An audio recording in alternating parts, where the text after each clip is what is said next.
terus berlari, terus ke arah puncak tertinggi.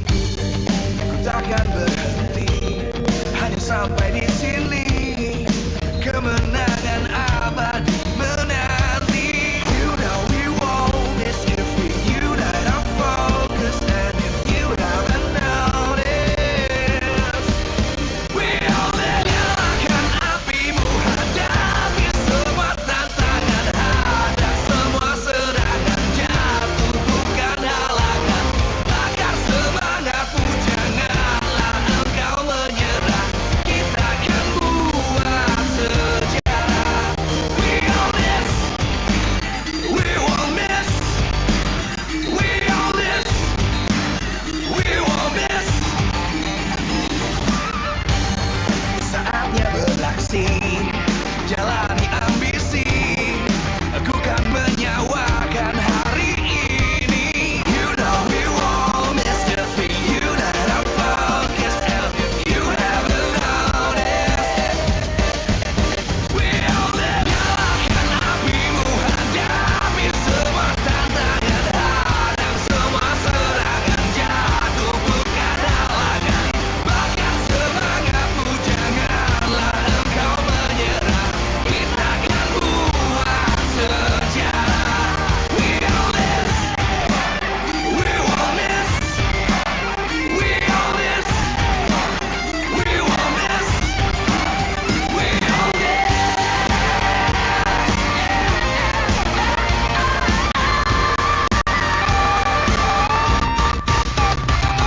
Nyalakan apimu, hadapi semua tantangan, hadang semua serangan, jatuh bukan halangan. Bakar semangatmu, janganlah engkau menyerah. Kita akan buat sejarah. We all this.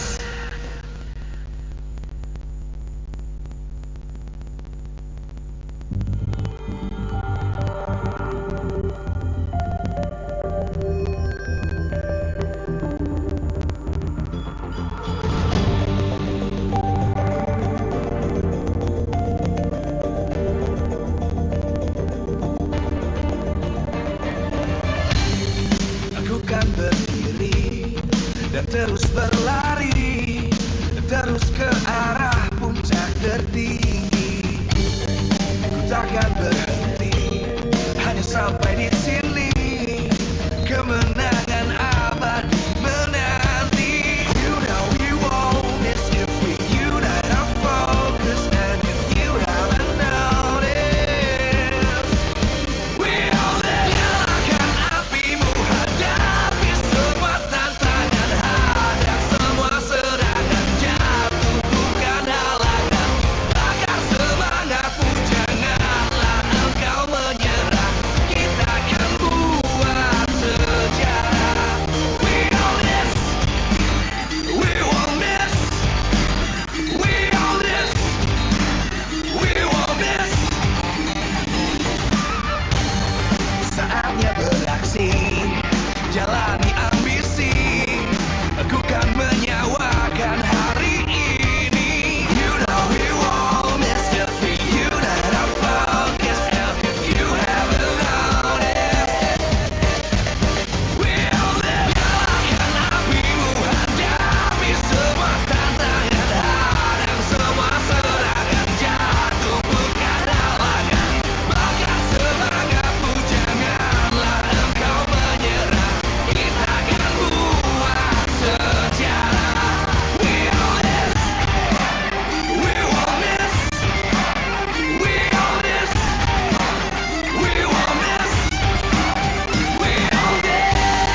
takkan berhenti hanya sampai di sini.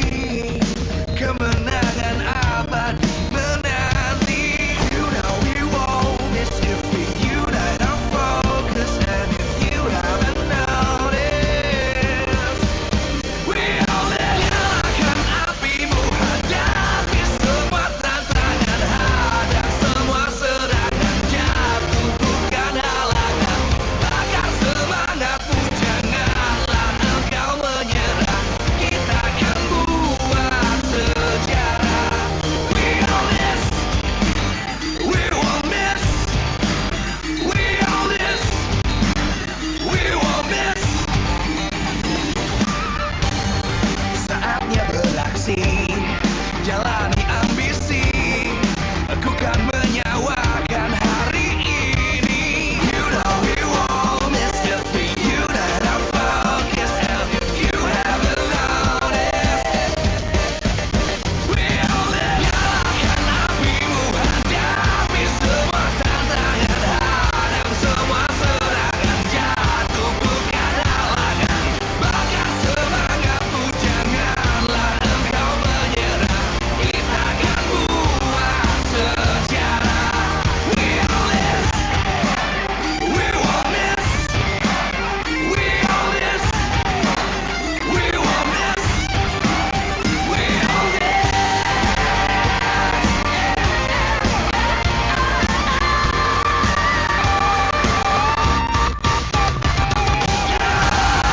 Apimu, hadapi semua tantangan, hadang semua serangan, jatuh bukan halangan, bakar semangatmu, janganlah engkau menyerah, kita akan buat sejarah. We all this.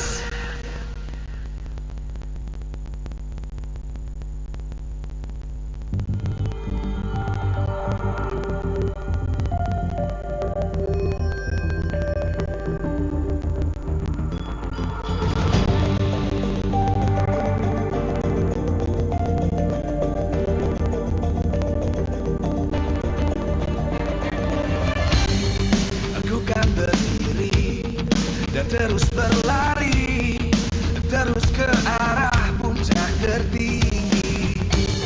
Ku takkan berhenti hanya sampai di sini. Kemenangan abadi menanti. You know we won't miss if we unite our focus. And if you haven't noticed, we only nyalakan apimu, hadapi semua tantangan, hadang semua serangan, jatuh bukan halangan, bakar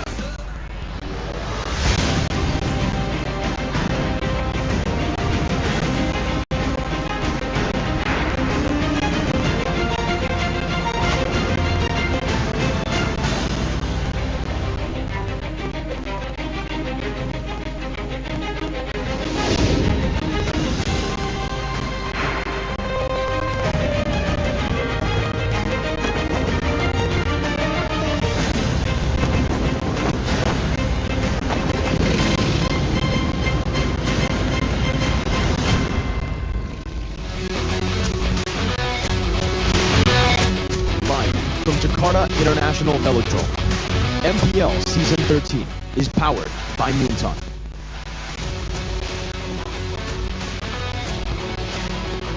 Presented by official tournament smartphone, Samsung Galaxy.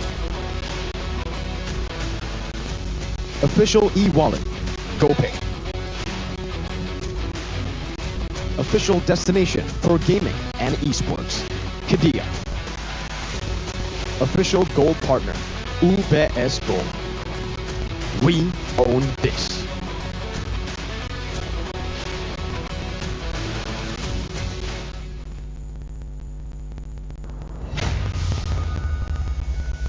Yang dinantikan, inilah dia, mari kita sambut sang pemuncak klasemen pasukan robot Bigatron Alpha. Mereka akhirnya kembali merasakan start di playoff dari upper bracket setelah terakhir kali dirasakan di season 5. Tampil mendominasi di regular season, di leg kedua regular season dari 9 tim. 8 mereka berhasil kalahkan, hanya 1 yang belum mereka taklukkan, yaitu lawan mereka saat ini, Tiếp EVO's Glory. The Jump Sprint Final MPLID Season 7 siap tersaji di Upper Bracket Playoff MPLID Season yang ke-13. Inilah dia pasukan robot yang telah bersiap. Akan tetapi tentunya lawan dari sang robot adalah macan putih yang sedang mengamuk, EVO's Glory. Di playoffs, EVOS langsung tampil gagah saat mengalahkan tim Liquid Aura dengan clean sweep 3-0. Sang jaguar muda Annabelle menunjukkan kualitasnya dengan hero-hero powernya. Tapi kali ini yang dihadapi adalah sang player muda berbakat dari Bigetron, yaitu Super Ken. Akankah kejadian serupa terulang dan membuat kisah EVOS from minus to MSC semakin nyata?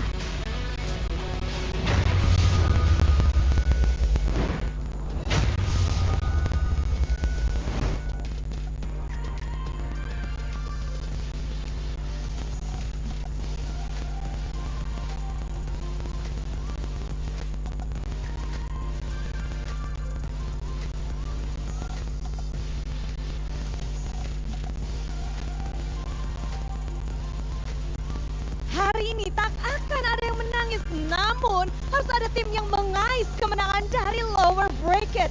Di match pertama kita telah menyaksikan adanya Geek Fam yang harus turun ke lower bracket dan tim Fnatic Onyx yang tetap berdiri teguh di upper bracket. Yes, tapi tentunya walaupun tidak akan ada yang menangis, tapi ini akan menjadi sangat sengit karena tentunya Bigetron telah menunggu untuk mendapatkan lanjutan di upper bracket dan kali ini lawannya tidak akan mudah karena EVO's Glory juga kemarin telah memberikan penampilan yang begitu hebat, Bude Clara. Betul, siapakah yang akan melanjutkan dominasi mereka? Akankah Bigetron yang dari regular season bermain dengan sangat apik ataukah EVO's Glory yang kemarin habis membabat habis lawan mereka di hari pertama babak playoff? Kita akan menyaksikannya bersama tentunya bersama dengan Super Fans, Biget Trooper, EVOS Fans, dan tentu saja selamat datang di MPL Indonesia Season 13 babak playoffs. Wow, semakin malam, semakin panas di sini untuk menyambut match kedua pada hari ini. Super Fans di sini ada Biget Troopers dan juga EVOS Fans. Kayaknya boleh nih kita cek dulu. Biget Troopers, mana suaranya? Woohoo! EVOS Fans kasih semangatnya. Wow. Ya, kita melihat bahwa mereka begitu bersemangat untuk mendukung para tim dan juga tentunya ada player-player yang sangat bersinar gemilang. Dan kalau kita ngomongin tentang player, kita juga punya The Rising Heroes dari tim Bigetron Alpha, satu nama yang terus disebut-sebut bintang muda bertalenta. Siapa lagi kalau bukan Super Ken. Namun kita akan membahas Super Ken lebih dalam dengan seseorang yang bisa kita korek-korek di panggung ini. Kita akan membahas Super Ken dengan mantan coachnya. Kita sambut bersama, inilah dia, Coach Aldo. Wow, halo Coach Aldo. Gimana nih kabarnya? Alhamdulillah, tapi gimana sih melihat season 13 ini di babak playoff walaupun nggak bisa bertarung as a team ya di sini, tapi bisa merasakan atmosfernya.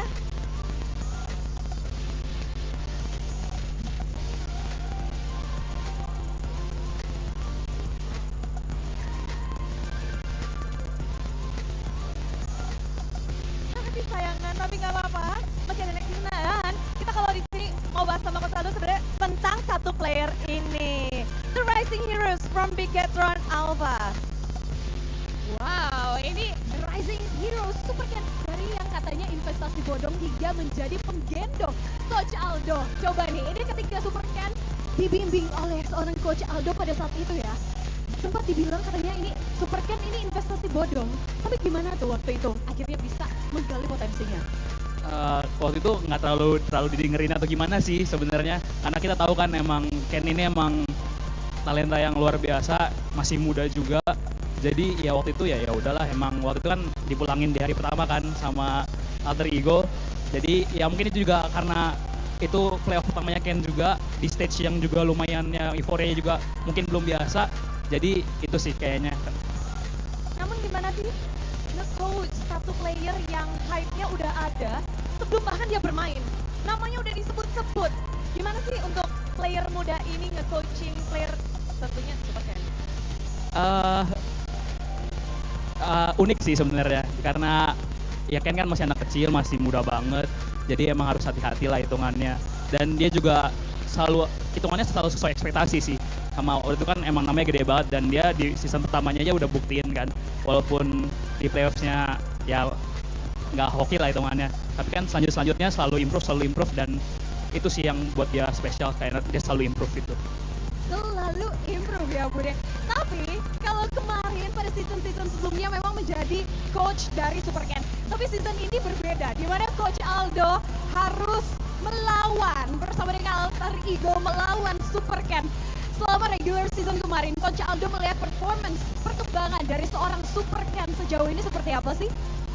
Selalu seru sih kalau lawan mantan murid lah hitungannya itu selalu seru. Perkembangan dia sejauh ini mungkin kalau bisa dilihat tuh hitungannya lebih dewasa sih di dalam in game-nya. Banyak decision yang dia buat yang udah nggak terlalu hitungannya bocah montek lah hitungannya sekarang. Bener-bener ngetim banget, team play banget dan ya kita lihat lah emang pengalaman juga kan yang berbicara. Semakin banyak berpengalaman semakin juga pasti bakal dewasa lebih cepat dan itu mungkin lihat di Supercan di season ini lah hitungannya. Jadi begitu besarnya transformasi dan juga perkembangan dari Supercan yang Coach Aldo bisa rasakan. Kalau kita minta Coach Aldo mendeskripsikan Supercan yang sekarang nih, seperti apa? Yang pasti dewasa, tahu job desk-nya apa. Misalnya dibikin hero ini, dia tahu job desk-nya apa. Misalkan dia dikasih assassin, dia juga tahu job desk-nya harus ngapain. Nggak lebih-lebihin, nggak ngurang-ngurangin juga sih. Ya, pokoknya bisa bilang dewasa sih untuk umur yang cukup muda lah hitungannya. Dewasa. Tapi kalau ini Supercan adalah seorang jungler yang selama season terakhir ini patut diwaspadai ya Coach Aldo. Kira-kira mungkin melihat potensi dari Supercan selanjutnya ke depannya, apakah mungkin bisa menyaingi jungler hebat teranyar nih di MPL Indonesia season sebelumnya, kemudian season 13 kali ini? Pasti sih, soalnya kan ya kita lihat aja season ini BTR nomor 1 kan, berarti kan dia udah bisa nyaingin jungler yang luar biasa lah di MPL Indonesia, jadi itu udah pasti sih, udah pasti. Ada yang mungkin mau disampaikan untuk penutupan perbincangan kali ini, Coach Aldo? Buat Ken paling good luck, have fun, ya dengerin coach-nya lah, jangan bandel-bandel. Jangan bandel-bandel, tapi begitulah dari Coach Aldo.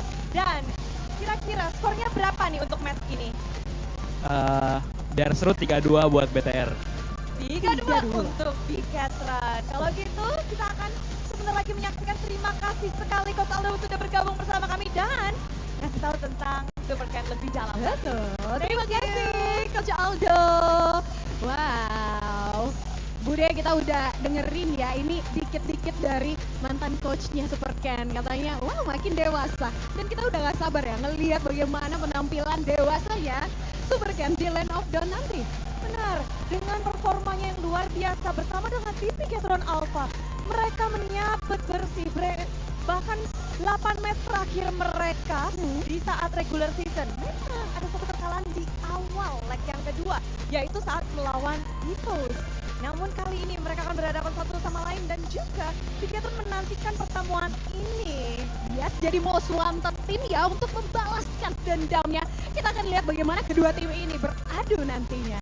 Tapi sebelum itu izinkan Bude berterima kasih kepada super fans yang dari tadi tak henti-hentinya untuk mendukung tim kesayangan kalian. Dan juga betapa meriahnya MPL Indonesia, karena MPL Indonesia season 13 powered by Munton, government partner PBSI, dan juga presented by official tournament smartphone Samsung Galaxy dan official e-wallet GoPay, official destination for gaming and esports Media, dan official gold partner UBS Gold. Dan tentunya thank you untuk partner in esports kita, ada Campina, Oraimo, Telkomsel, Dunia Games, dan juga Games Max bersama dengan supplier Indomaret Point.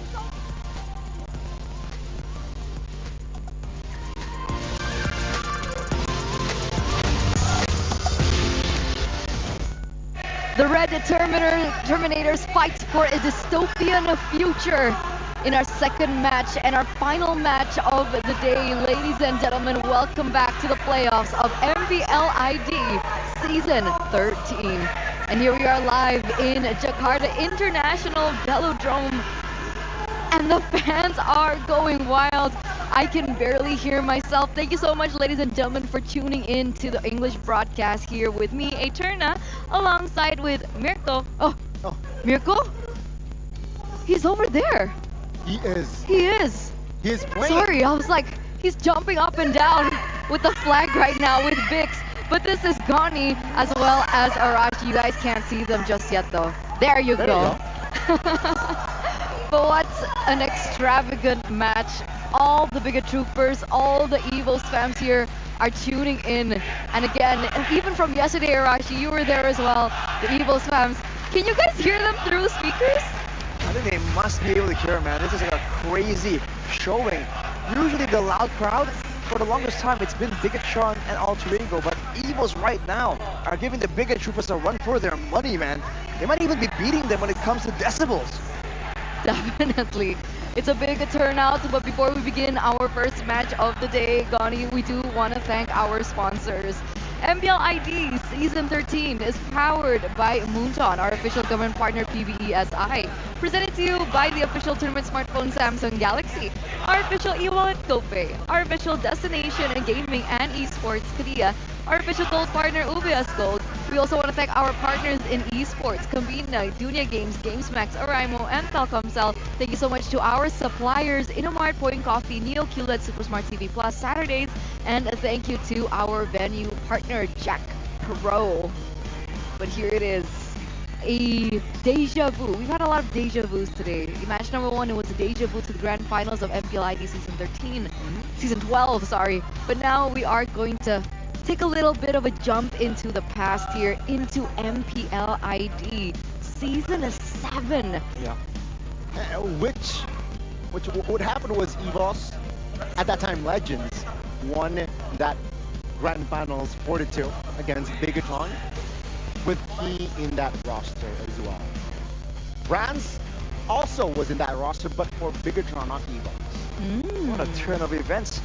Whatever it is, there is a rivalry right now between Bigatron and Evils, and for the longest time, they've been at it again and again, every single season. It just seems that when both these teams collide, there's something more than just the match at stake. Definitely here. And if we take a little bit of a, blast to the past here into the regular season, we can see that Bigatron Alpha, they did really well against Evils' former lineup before they made that drastic change with the entire Evils Holy coming into Glory. But after that, Evils Glory were the only teams to be able to take down the Red Terminators, who were on a destruction rampage moment. So there's a little bit of bad blood and rivalry in for Bigatron in particular, who do want to clean that out, that history out, that little speck in the regular season, right? So they're coming back with a vengeance. They do want to send the White Tigers down to the lower bracket with Geek. Which is, again, very, very unfortunate for Bigatron Alpha, because their second half run was basically Clean. Undefeated, except for that one match against EVOS, which went to full of best of 3. So it wasn't a clean sweep. But again, this time Bigatron will take revenge. Nobody attempt right here really prove to everyone that they are the best. You have to be able to claim that you're the best, you have to be able to beat the best. But Evo's looking so scary right here. A lot of the fans believe they have what it takes to shut down, literally, the Red Terminators. But we'll have to see, man, because right now, the stats speak for themselves. Number 1 in the regular season standings. That is definitely a big factor, but so is this. Definitely. Super Ken versus Annabelle. These are the rising stars from both respective teams. And you got to give it to both of them, right? Super Ken in his debut also made a fantastic performance. A lot of people were saying that he could be one of the main reasons as to the success of Bigatron. And here they are now, number 1 in the regular season standings, defeating Onyx, the Invincible. But the same can be said about the performance from Annabelle, a rookie coming into this from the Evil's Holy lineup, and he has been performing out of his mind, especially now in his playoff run. even against Liquid Aura, right? He almost forced every single game at least 2 respect bans to the Link, to the Alpha. The unique hero pool that he brings to the table, particularly that Alpha that he has found so much unexpected success on, is what makes him stand out even more compared to everyone else. But Super Ken, he's been in the game for a bit longer, and he has shown that he has passed through adversity. He has gone through the doubts as well, and now finally he has risen to this reputation as the solid, always a jungler with just such a good performance every single time. So flexible. Yes. Right? It's a little bit similar to Annabelle. That's why I'm saying there are similarities between these two players, because who in the world has pulled off an Alice this season? Nobody. Super Ken can do it. Who in the world has pulled up an Alpha this season? Annabelle has done it to perfection as well. He has found so many wins on it that it actually warrants a ban in the first phase for several different teams. But on the other hand, Super Ken has so many up his sleeve. It's not just one, it's not just two. He can go for utility, he can go for assassins, he can go for these fighters in the jungle, and that's what makes this showdown just that much more interesting. And this is something that is quite unique about these two teams. Too fast to win the game. Arashi, talk us through this. Bigatron right now has the fastest average game time on MPL ID Season 13 with 15 minutes and 55 seconds. So basically 16 minutes. Under 12 minutes, 8 wins, 1 loss. 12 to 18 minutes, 15 wins, 5 losses. Over 18 minutes, 5 wins and 3 losses. Great stats overall, but you can see that when the games go fast, they gain success. And what's interesting is that used to not be the case. Poetically, in this matchup, back then, when Evo and Bigatron were battling it out, Evos were the ones who want to go fast, and Bigatron used to be the team with the longest game time. If you recall the age-old 30-minute games whenever Bigatron was in the picture. But now it's a complete flip. How the turntables. Exactly. Remember the times with Bigatron with, I do believe, Renbo in the mid lane. He loved the Sicilian picks. And that's why they always want to drag it to the late game, because that's where their power held. And it's a completely different story now with Evos now, with brands and so on and so forth. They're the ones who find most of their success when they bring it to the late game. So I'm wondering, with this clash again of playstyles, although flipped on a different shoe, will we be seeing Bigatron be able to snowball through what Evos want to be a late game kind of deal? Definitely an evolution, but I feel like most of the part it depends on Iman, right? This guy, Bigatron acquired him just this season because, yeah, season 12, season 11, Bigatron Alpha seems like to have this hole in that gold lane. With Shibe, with Saken, it didn't really work vision-wise and also mission-wise for that org, and they changed things up, bring in someone from PH, Iman, it seems like. Wow, Iman fits this org perfectly, and this is why one of the reasons also, with the help of Super Ken, Iman shines in this roster, right? This is why they are sitting in first place regular season. They are the #1 contender, but against Bronze, who has experience in ID, I feel like it's going to be a fair, balanced game. It can be fast, but I believe Brands has something in his bag to, hey, Iman, let's take it slow. Depends which side he woke up today, though, for Brands. Did he wake up with Mr. Fantastic? Or did he wake up with Mr. Bombastic? We're going to see which exactly is the shade that we will be given today by Brands, but this is the official team lineup for the Red Terminators. Meanwhile, for Evo's Glory, still the main 5 with strong mid trio in Annabelle, Glocken, as well as Dreams.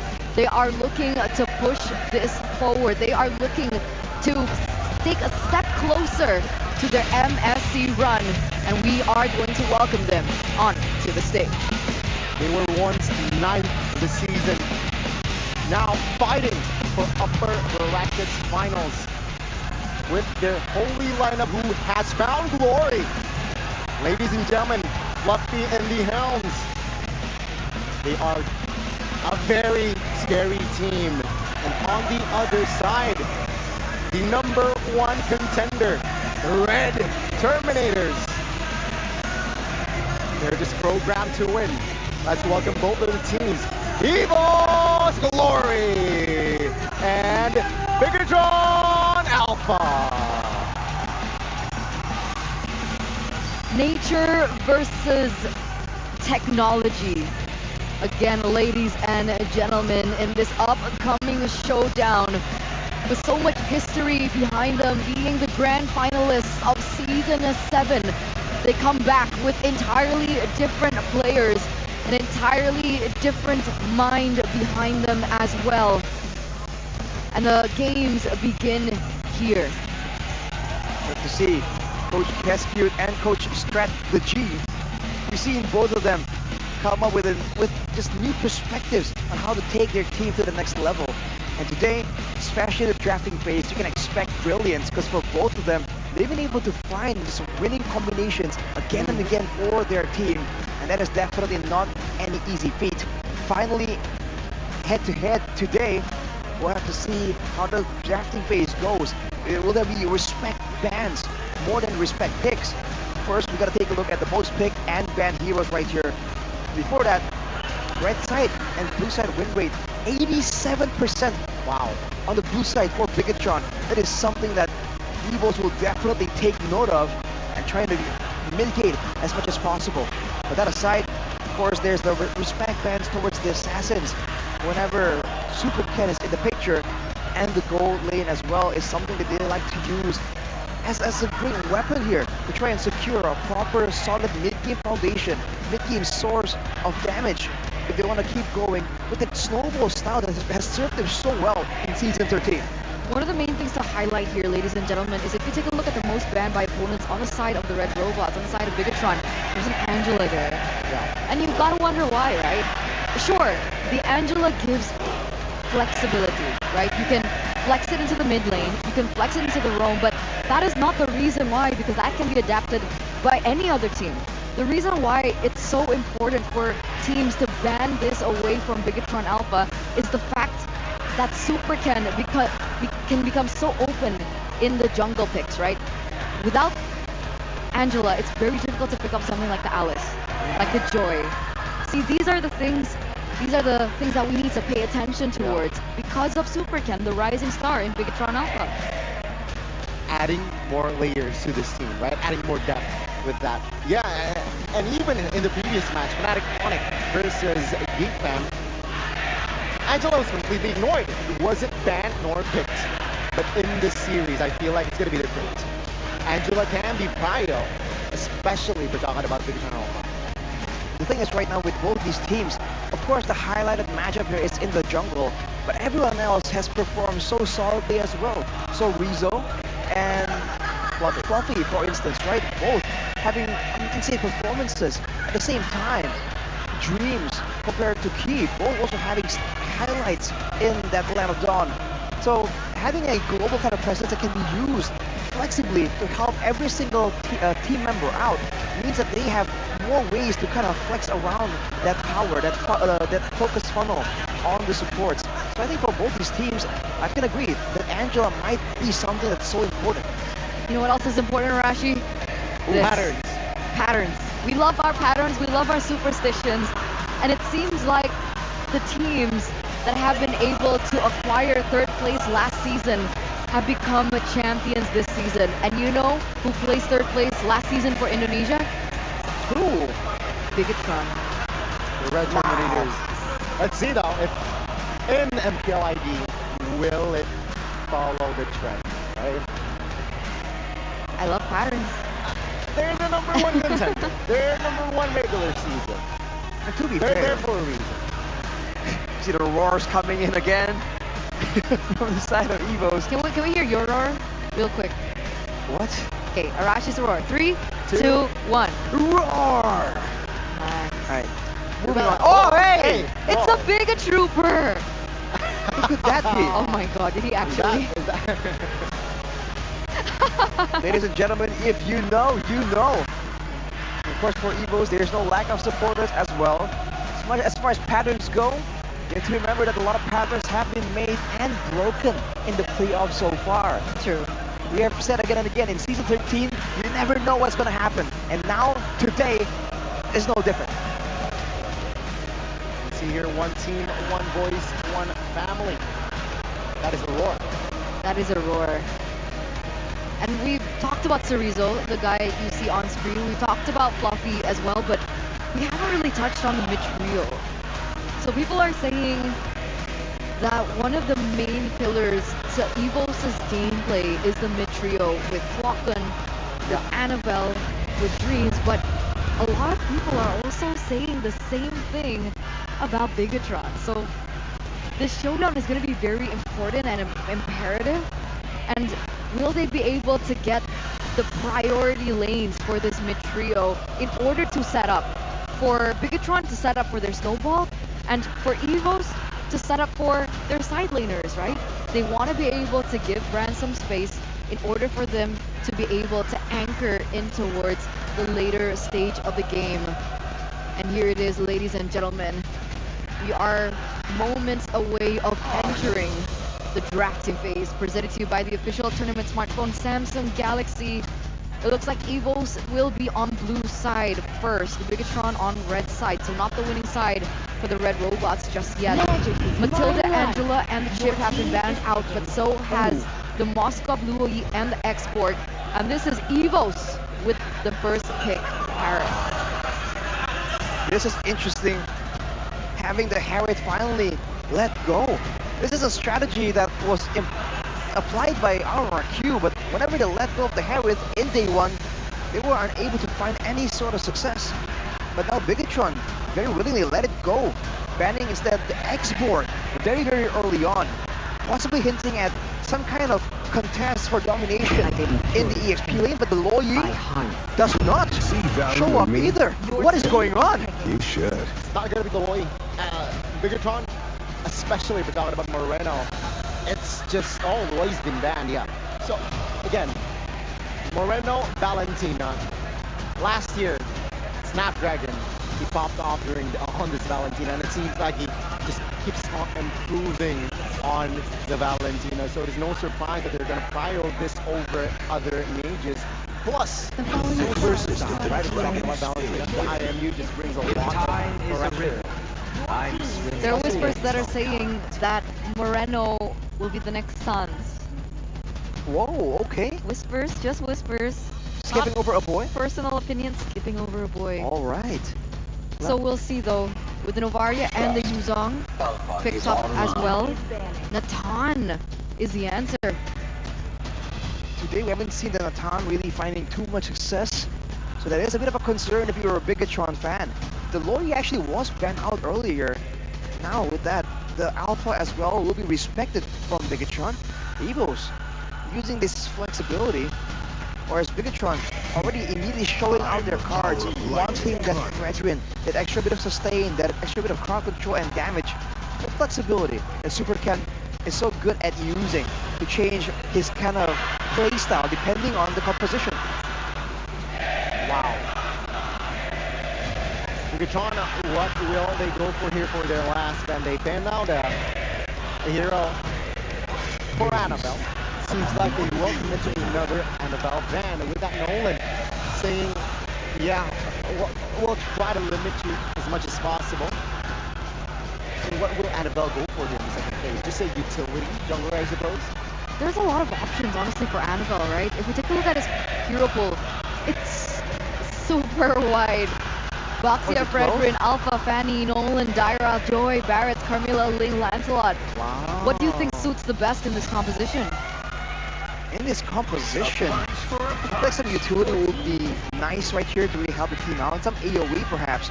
Because right now, there's a lot of ways for EVOS to just go in brute force, but there's no way for them to really guarantee that Bigatron will stick around and go for a fight. For Bigatron though, they've taken the CC. That's usually matched up with the X-Borg, similar playstyle, small but consistent DPS over time. We've seen, I think, Uranus being a good solution towards heroes like that. It was used against an X-Borg, I believe, earlier on. Now with the CC available to maybe threaten the backline though, we'll have to see what is EVOS' response to that after banning away the Fujito. Let's see. A hero for Dreams and a hero for Annabelle. Against this composition, what's the option here? Do they go for Barrett? They go for Minotaur for Dreams. So that's big counter engage as well as the Boxia.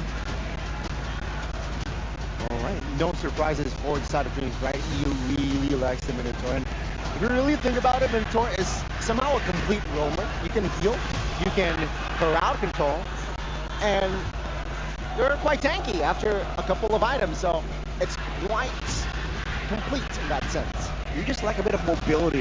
That will be the one downside for Evos, but at the same time, they have a Black Dragon form, they have the Boxia, a lot of mobility already baked in, and ooh, the Franco for Key. Yeah. We haven't seen this in quite a while. And technically, Moreno on the Valentina can facilitate the Franco as well with the Novaria, with Evo's Legends, Evo's Glory. Adding more hitbox, or gaining more hitbox with the... Also, Minion Fury can actually be taken away Exactly. with Valentina. All up to Moreno. It's all up to him, and he's very creative and he's very effective as well on the Valentina, one of his power heroes as well. But for the side of Evo's, comfort all around. Fluffy gets his Yuzong. We do see Klokken, who's been able to steal so many objectives under the nose of his opponents with the Novaria, and Brands with the Harith. It's a battle of comfort, but it looks like Evos are looking for more of in that early game. But they also have late game potential as well with Novaria. So we're gonna dive deep into the Land of Dawn before we dive deep into the compositions with Arashi. Ladies and gentlemen, game number 1 between the White Tigers and the Red Robots. Looking for a dystopian future and looking to push more into the upper bracket. Very early on, Key already just forced to back away right here. His attempts to really slow down the jungle clearing speed isn't exactly successful. Showing again the difficulties, you still want to try and be pesky and try and reset or delay that buff. And the EXP lane, it's going to be quite a skill matchup between Sorizo and Fluffy. And technically the Golden as well, there's going to be a lot of eyes there to try and see how this matchup plays out. Because both of the gold laners right here are not going for any kind of defensive emblem setups. They both wanted Bargain Hunter to try and get the power spike as fast as possible. You take a look at Moreno as well in his emblem choices. He's looking for much more cooldown. What kind of gameplay is he hinting at here? High mobility, impact in the fights by just spamming spells out. And he went for the Impure Rage as well to try and help with the mana issues potentially. No Quantum Charge though, so he can't really kite as efficiently. But Annabelle, whoa! Caught here, oh my god. Without the shield unit and not even level 4. Annabelle will be punished in the jungles of the Red Robots. Good spot there by Supercam. So aggressive and already happening all under 2 minutes. And that's when most of the damage really spikes in for those who go in for the enemy jungle. Was it the best of decisions? That's a bit hasty, and the backup from his team really wasn't around either. Now look at this mid lane. Woo! Pikachu already making the aggressive moves, trying to assert dominance before the first turtle fight. But even at the gold lane, by the way, the Natan is doing quite okay against the Harith. Quite surprising. Here Moreno already taking the Black Dragon form from Fluffy. Haunted here, Annabelle. Oh, Annabelle though will still clear the turtle. And now 2 dragons in the Land of Dawn already trying to perhaps find aggression. But Moreno decided to mistake, but very defensively. Damage does not come through.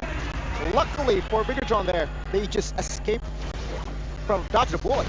Annabelle bares his teeth there. He was behind earlier on, still able to get that neutral objective take. What a comeback here. Even though there were some small issues for the White Tigers, it certainly seems that they have the neutral objective take. We had a talent prediction by the Samsung Galaxy A55, A35 5G though. Mr. Pulang on the Indonesian desk, as always, refuses to follow the stream of support from the talents. We'll have to see. Right now, Bigatron certainly seems to be a bit more confused, looking for a chance to make a play happen. Seems like they're still stuck being a bit more reactive. They do have the Natan for that late game, but we've seen that it's no longer a foolproof solution, right? A lot of things can affect that outcome in these late game team fights. For sure. What if they don't want to bring it to the late game, right? With Franco not able to find a proper pick so far. Whoa. Annabelle made a mistake earlier. This time he has the Poissons to escape. Everything's fine and dandy for Annabelle. We'll see if Key's going to be able to get this iron hook down. Yes, he does get it, but there's no follow-up. There's who in the composition of Bigatron is supposed to follow up these hooks? When it comes to the hooks, most like the Super Ken and Moreno, and maybe even Sorizo, right? Technically without anyone around, Sorizo can do a lot of single target damage if they want to play it out like that.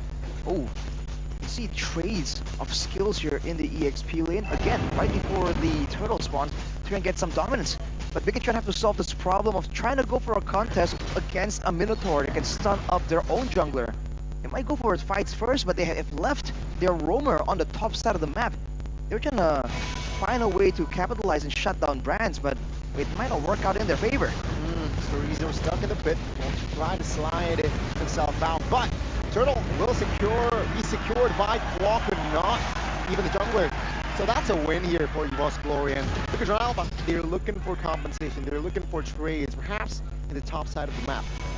So neutral objective take once again falls to the hands of the White Tigers. Annabelle didn't even use his retribution, so he can use it elsewhere. I thought he would have used it to go in for an invade, but he's just holding onto it. Meanwhile, Key looking for his next person to take in. Doesn't necessarily get it just yet. And my point earlier on with the Iron Hook was, sure, yes, I do understand we have Moreno, we have Sorizo to follow up, but it's not insta-burst. It's not something like the carry in the late game. It's not something like the Beatrix with her shotgun. It's way more difficult for Morena to do so, because the burst doesn't necessarily one-shot as a Valentina. It sure isn't instant at all, but it depends if they start snowballing. It's a concealed play, or Super Ken to try and find something, but another jumps on him. Dreams follows up. Bigatron, they're ready though. Super Ken still soaking the most of the damage. Oh! Flicker Minion Fury by K finds 3. Eman will find a way out. Oh no. That's a little bit too close for comfort there. Bigatron almost losing 2 members top lane. Now even in the mid lane, see Annabelle just immediately looking for some more options for both of these teams. Even when there is a big moment, it really seems like the game is so slow, so controlled.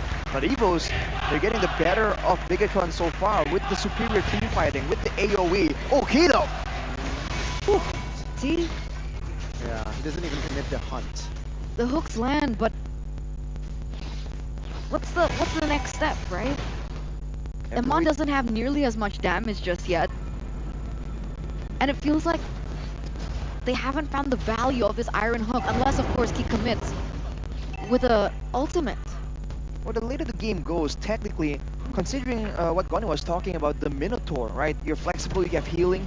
At the same time, usually Minotaurs go with the Flash of the Oasis. Now Annabelle gets jumped on. Oh, he will commit the hunt this time. Good taunt as well. Look at Harris though, jumps in! And that will be enough to take him down. Super Ken next, double kill for Brands. Fluffy surviving, Moreno trying to find a trade in the backside. Dreams will fall. 2 for 1. The turtle now for EVOS Glory. Moreno taken down by Clocker. And that will be Annabelle securing their nuke. Annabelle still smells blood in Sorizo. Stunned up, and the members will collapse on towards him. A double for Claw and a double for Brands. Claws, fangs, everything is taken out here, ladies and gentlemen, by the White Tigers as they're turning it around in the early stage of the game. Those trades were impeccable. The way that they layered their damage was amazing. The initiation coming in from Dreams was great as well. You thought that perhaps maybe Bigatron could go in for a trade. You saw that Moreno was trying his best as well in the back line, but even that wasn't enough. And this is my underlying problem with this Franco pick, because that should have been Annabelle's demise, but they didn't have enough damage, and so they bought so much time, and then EVOS were able to re-engage like they're doing now. Purify already popped. That will be enough for EVOS Glory to take another turret. The way I see it, I think this Franco, more than anything, is just to stop and deflect the momentum, perhaps potentially, that EVOS Glory is trying to do. Steamroll, stop it with a hunt. Not necessarily always as an engaged tool, but let's see. Now, 2,500 gold lead has already established, so that is enough firepower to just find the Franco and take him down. At the same time, though, late game for the Valentina and the Nathan is still very much a possibility for Bigatron, and they've been doing a great job at this trading when they've decided it's not time to go for a fight just yet. When they did go for the fight, it didn't go their way. But just earlier, you saw that they did everything to try and slow down the push. They sent Sorizo to try and equalize. 9 minutes in right here, it's almost a 3k goal advantage, which is quite significant. But Bigatron, they were positioning like they can still try and contest this. It might be a mistake. Sorizo sandbag. Oh, the hook lands on towards Fluffy, but he will soak in the damage. Sorizo falls, as well as Superkin. And now EVOS Glory, they do not go more for a fight. Instead, they will look for the newts. 2 members taken out. That's already an advantage. It was already bad enough that Annabelle was a level above the Superkin. It becomes even worse that you lose 2 members having the man advantage. The Red Robots had absolutely no say in that particular interaction. And to top it all off, France now secures in that Holy Crystal. But back to that team fight again, right?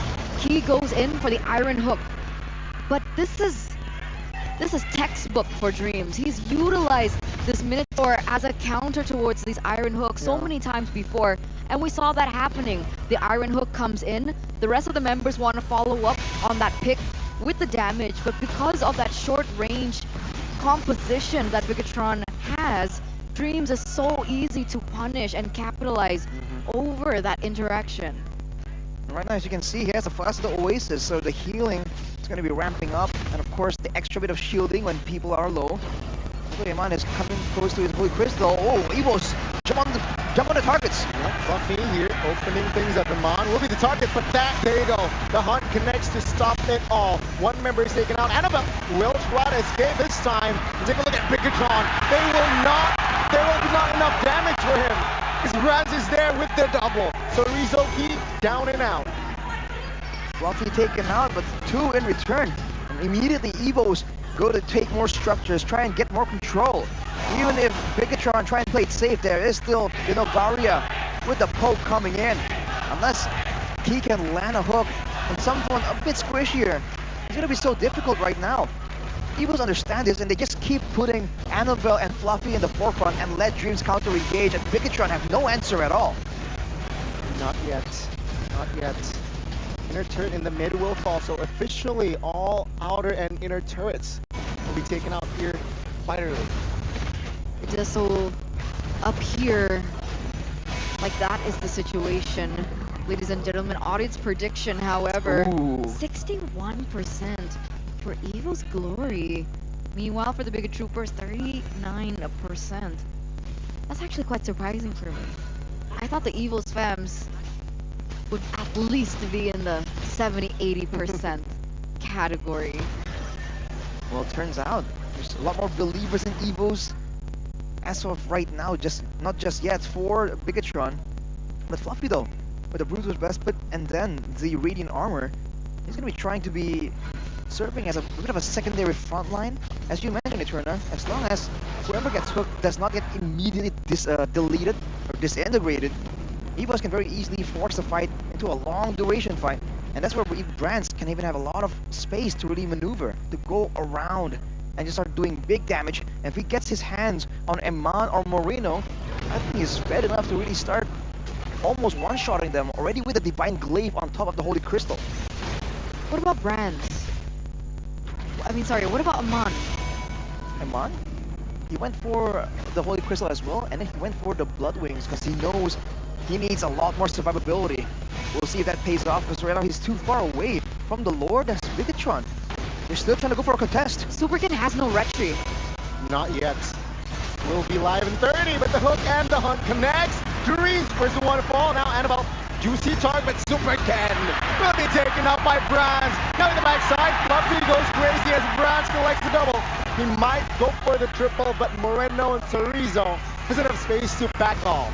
3-for-1 trade, and that entire premise didn't even matter. Super Ken a level below, doesn't matter, he's not even present. The White Tigers, they are roaring, they are growling, and they are showing a dominance, outclassing the Red Robots in game number 1. Should be a free Lord given to Evil's glory. It has to be. Man, Lord slain by Annabelle right there. As Brands finishes his full inventory slot 7-0. And in that game, he did, what was it, 13,000, 40,000 damage? He was just insane. And one of the basic attacks actually followed Eman through the entropy and took him out there as well. So when it comes to the speed of outputting the damage, Evos has been beat by a mile. Now with the Lord coming in though, can they win a 5v5? Oh, good Astral Echo reveals 5. With the help of Fluffy, will zone Bigatron out. Oh, the damage will connect. Brands finds one. He might find more. With the medium fury, he finds the double, looking for the triple. The base now should be the main objective, but they want bodies. Triple for Brands and double for Quadrant. And the base will be taken out. They lead the series, Evo's glory. Wow. I don't think anyone expected game number 1 to end quite like that. Bigatron, one of the tournament favorites. A lot of people actually went 3-1, 3-0 even for the Red Robots, but against all odds, again, when Evos are put in a tough position, when Evos are placed into a corner, are backed up into a corner, that is when they turn online. That is a switch. That is their proving ground. Crazy turn of events right here. Letting go to Harris. The revenge mission from Bigatron seems to be facing a bit of a hiccup, not going as planned. That decision really came to haunt them later on when you see the difference in the damage output. It used to be the Tan that even though it's a DPS character, can just nuke people down. But right now in the meta, it's Harith all the way. Even with the changes, the nerfs to the survivability, that damage is absolutely obscene. And here's the thing.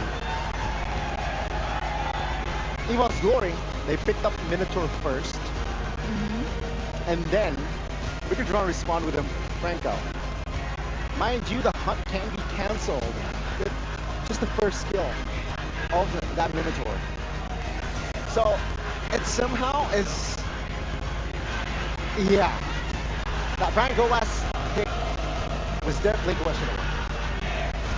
Well, you saw a bit of maybe what they were trying to achieve, because you saw when the hook lands on the Minotaur, it's a bit closer. But at that point, they were 6k gold behind. So even when they do get a quote-unquote pickoff, man, Evo just made them pay for it dearly. Exactly. With multiple bodies. And Dream's been here before. He's been able to counter the Franco in this exact same way in the regular season before. So it was quite a surprising last pick in for Bigatron Alpha with a Franco. And I'm still staying with my initial statement that I don't think that anyone else was able to follow up on the hooks, even if he were able to land it in the early game. Yeah, I do understand that, right? Again, it's a very, very awkward pick, considering that there are a lot still on the board. Roamer heroes, right? You can go for the, I believe, was Kaja banned out? Yes, Kaja was banned out. Okay, so support heroes, maybe you can go for the Florin, even for the, it's not really his playstyle, but perhaps it might help to just, you know, sustain and drag it out. So many heroes in his arsenal. And mind you, Evo's glory, we thought that they were the ones who want to, you know, play and drag the game out, but in this composition, they want to end it early. especially against an Atan. You don't want to risk taking the game too far out. Player of the game by the official tournament smartphone Samsung Galaxy series. It's going to be Dreams though. We talked again about the Oasis, the flexibility, right? He's not only the front line. In fact, in this game, he wasn't the front line at all. That could be the potential reason why they brought out the Baksha here, to get that mobility, to get that clear speed, and then to be the main solid, tanky, beefy character that can withstand for a bit longer from the iron hooks, so that Dreams can find an opportunity. And every single turtle fight, lord fight, you just see this man eyeing for a chance to make a big play happen. Let's look at the player of the game highlights by our official gold partner, Ube S Gold. Earlier on here, this was surprising to say the least. Annabelle just going at it. But afterwards, every single fight, this was the first one. Flicker, Minu, and Fury. The fact that there was no aggression really traded back from Bigatron means that for Dreams, every single fight, he will have that flicker that he will not be forced to use defensively. And look at that. There's just way too much crowd control on top of the fact that Brands is on the Heron, the fact that he's snowballing, doing a lot better, and still survivable. Look at the damage output from Brands. Definitely a contender for that player of the game as well. In most cases, the Yuzong is not a counter to the Natan, especially in the late stage of the game. But here, Fluffy was able to make it work, right? Despite getting taken down over there, he was able to push Iman back and make him a non-factor in the team fight. This was a fight where they got the Minotaur, so no injury, but at this point, they are far too behind. 6k gold, and everyone just dropping like flies because there's no real front line. So Rizzo and Super Ken, again, both fighters, not exactly big walls of defense like a Barats, like a Uranus. Look at Sorizo here.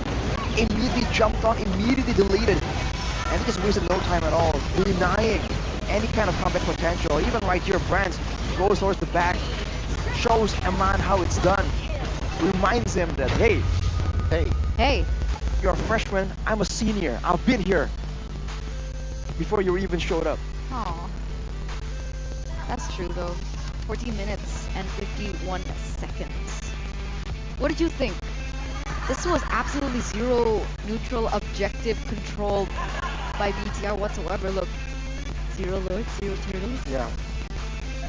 I'm curious to see what was the vision from Bigatron, because if you look at it, there's no way it's about 5v5 contesting the neutral objective. But in this game, a lot of the fights really happened that way. And look at the drafts. It's almost a given that Evos has the upper hand. It's not a guaranteed win, but they have more tools to play around with. And Bigatron Alpha, it seems like their composition doesn't really match up to that in a proper on full 5v5. It's almost like they expected the CC to be doing a lot better and to be able to zone the whole backline, right? Maybe that happened if Sorizo was quote-unquote snowballing due to all the ganks and the attention in the early game. Maybe the Nulvaria or the Habit can be zoned away in the back. If that happens, even though there's a big minion in Fury, then the whole team can still somewhat withstand it. Maybe, but Maybe. yeah, it's such. I think it's just a bit too complex here, right? Seeing that last pick again, the Franco last pick, it just made it somehow. It's just slightly worse in execution. Because then I don't consider Franco as a hero that can tank in the front line. Damage, No, yeah. absolutely not. You have to play around the bushes. You have to find the right timings. But again, if we compare the junglers in this game, Annabelle wins it. But like, I don't want to take away Annabelle's skills, okay? But Take it there away. were a lot of moments where he was able to get the neutral objective takes because of the space that was given in by Dreams. So behind a good jungler is also a very good True. roamer. Which makes Annabelle just comfortable with the space that he has. And look at the stats, it's not really that different, of course, aside from the neutral objectives. That's because Annabelle isn't the carry here, right? Usually we see him on Assassins, he's not really meant to be doing the damage, to be making the flanks, getting the pickups. Right here, he's meant to be one of the main front lines, and he's taking that Iron Hook again and again. So even though it seems like he isn't really beating out Super Ken, it's because he's serving a better purpose for his team, instead of just trying to, hard carry on a Baksha, right? That we haven't seen that being the case for a long time. You look at the stats right here. Again, very one-sided. And that Harith let go again, showing the strength of this Herod pick. The rage carry and the carry is Brands on the Herod, and it's almost like this is how it's gonna go when you first saw it in the drafting phase.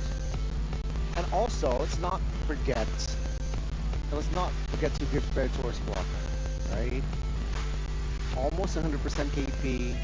He is one of the reasons why. Also, this Franco, he was very hard to position himself because he can hide. He can hide around the bushes. He will definitely be spot out by Varia, by Kwakun, and also the damage that he has done in this game. Stellar. Stellar. What?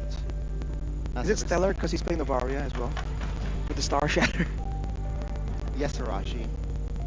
Okay. I'll take it. The poses, Annabelle, iconic. All the categories were taken by Evos earlier on. That was the pose. This was Brands. Got two, by the This way. was Annabelle. This was Brands. Annabelle, Clockwood. Yeah. Oh, wait, Dream, sorry. Wrong guy. It's almost like it's like a progression, right?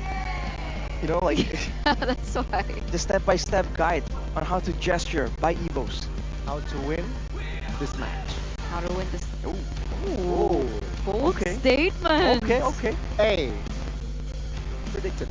Bold statement. You want bold rhymes with? Exactly. Oh, good guess. Exactly. Gold, ladies and gentlemen. UBS Gold. Finally, the collaboration is up and available for us to enjoy. Get it now. Only 150 pieces are available of the limited edition Benedetta Electo Katana and Mythic Warrior rings. And it's a collaboration between UBS Gold as well as the Mobile Legends Bang Bang. By the way, have you guys seen it yet? Nope. Have you gotten it yet? No.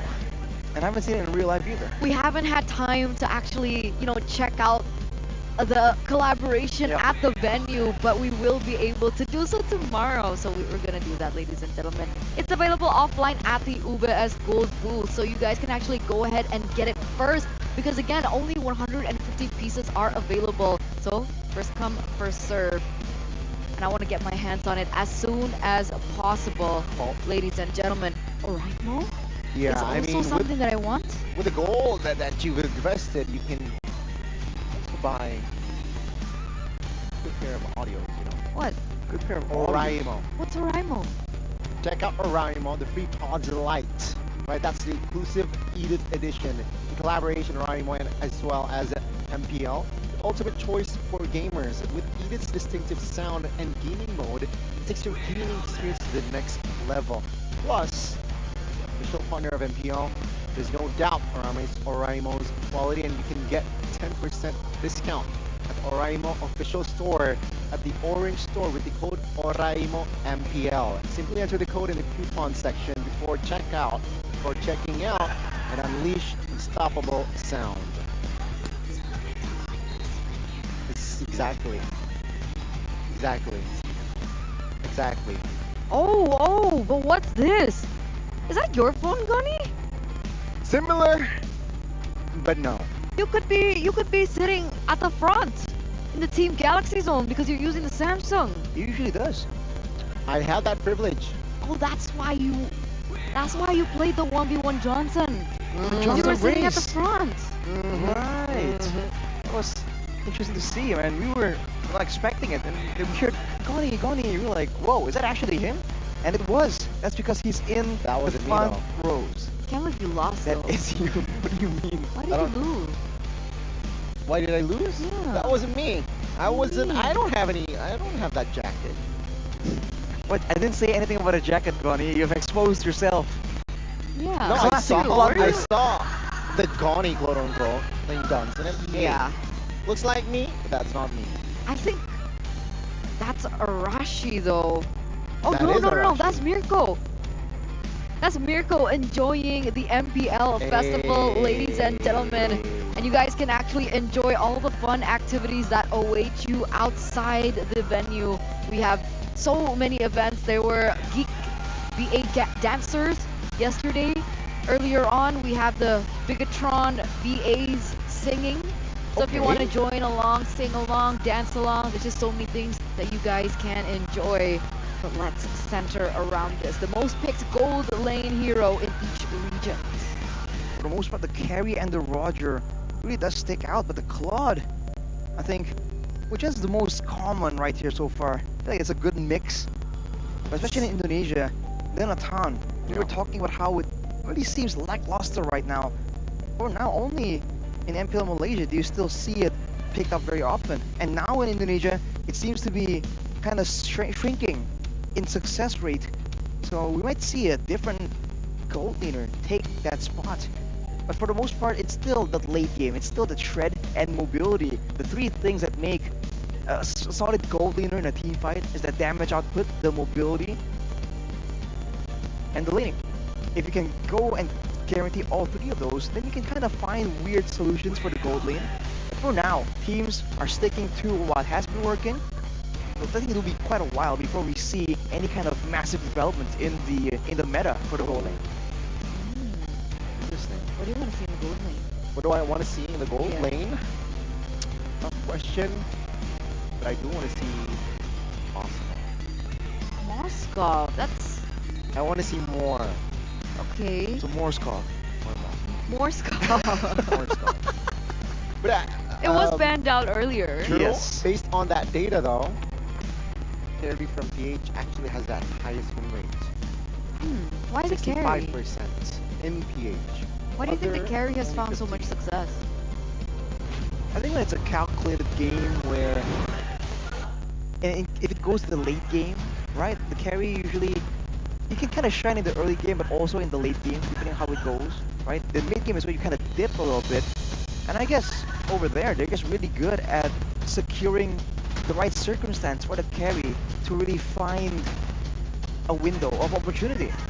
Which is why we're seeing a lot of teams right now also go for these picks that not only just win in their lanes and in the early game, but also that fits into the composition, especially if they have like we saw earlier from Onyx, for example. We saw that okay, they go for Nathan, so everything else needs to be adjusted to give them that success. Unfortunately, it didn't work out for them, but now we're getting straight back into it. Drafted Phase presented to you by the official tournament smartphone Samsung Galaxy. Game number 2. Bigatron on the blue side this time around. Evo's on the red. So far that win rate for Bigatron has been true, right? They were second pick, lost it, and now they're reverting back to their comfort. Let's see if they're able to find a little bit more momentum and playing ground when they have this position. Export, Louis, Angela banned out, Moskov, Matilda, and the Harris. Chip, Roger picked up by Bigatron. Hey, these are very fast drafts, by the way, ladies and gentlemen. Arashi, I'll just throw it over to you for you to start. It's almost like Bigatron, of course, we're thinking like, man, if only we had our first pick, right? And we can probably find a winning strategy. So they have it lined up already. They have the global presence, and Evos do not. But Evos themselves, considering the speed of the hero selections, it almost seems like they are prepared for this as well. They don't really seem confused. They don't seem really phased by the picks that have been given so far. With a Farsa and a Roger though, that's a lot of snowball potential, a lot of burst. But we've seen Evos with their signature style in this season, able to just delay games for so far. If they want to do that though, they have to find disengage tools, because otherwise, some of these heroes are very easily caught in the middle of a big skirmish. Bigatron, the way they picked up Farsa, Roger, and Chip, it's very similar on what Onyx did, Fnatic Onyx did in the previous match, right? And sure, Onyx took a couple of losses as well, but they were able to find this stability. Perhaps against a hero like Claude, though, it's going to be a problem, especially in the later stages. Farsa I might not be a lighted man, That but is you effective. know I tried. But it's going to be the Barats and the Baksha banned out. Interesting. So, yeah, they're just limiting the junglers here from the side of Evo's Glory. You do not want to play the utilities. You know what was effective against that game? Masha. Right? Masha was a big factor as to shutting down Suns on the Farsa in that particular game that they actually lost. So that is still a possibility here for Fluffy if they want to pick it up for themselves. And hey, it wasn't banned out. They opted for the Carmilla and the Yuzong, so the Masha is still available to use.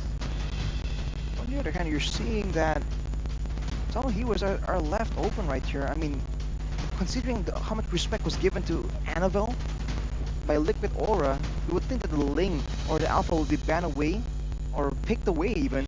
But no, both are still open. But with the Fredgen already selected, it should be already in the jungle. But unless Evos want to play some mind game and flex it around, we should be seeing the same old, same old. That's going to be a Terizla for Fluffy here. So in the team fight situation, and especially for Moreno on the Farsa, this Terizla can be a big problem. If you get jumped on by the penalty zone, you can't get out. Yeah, Masha's an approach, but it seems like they went for another. Right, Terizla, straightforward, penalty zone flicker even is gonna cause Farsa to reposition. And that is, I feel like, their main answer here with this Terizla. Now though, what are they gonna go for here? Ooh, they're gonna add aggression. Paquito, very fast clearing and also kill pressure. These two EXP laners are signature picks for both of these players. Fluffy on the Terizla is a monster, but Teresa on the Paquito is also a different beast. But wait a second, Roger in the jungle.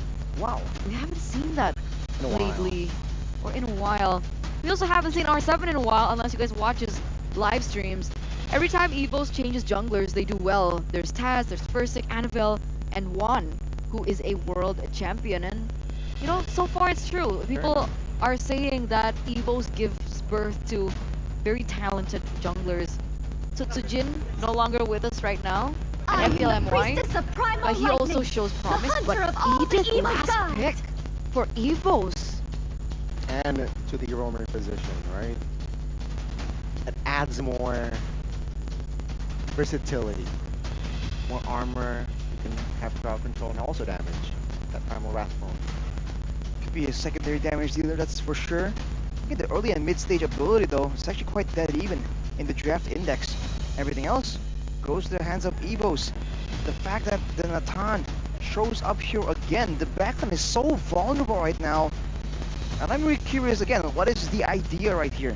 They have the Paquito, they have the Chip and the Roger. Is it just no team fights? Just big pick-off moments? We'll have to see, because the burst damage at least is definitely adequate. We'll see, ladies and gentlemen, as we get into the land of Dawn for game 2 between the Red Terminators and the White Tigers. Time and time again, this has been such an equal matchup, an equal head-to-head, and we're gonna see which way this pendulum will swing.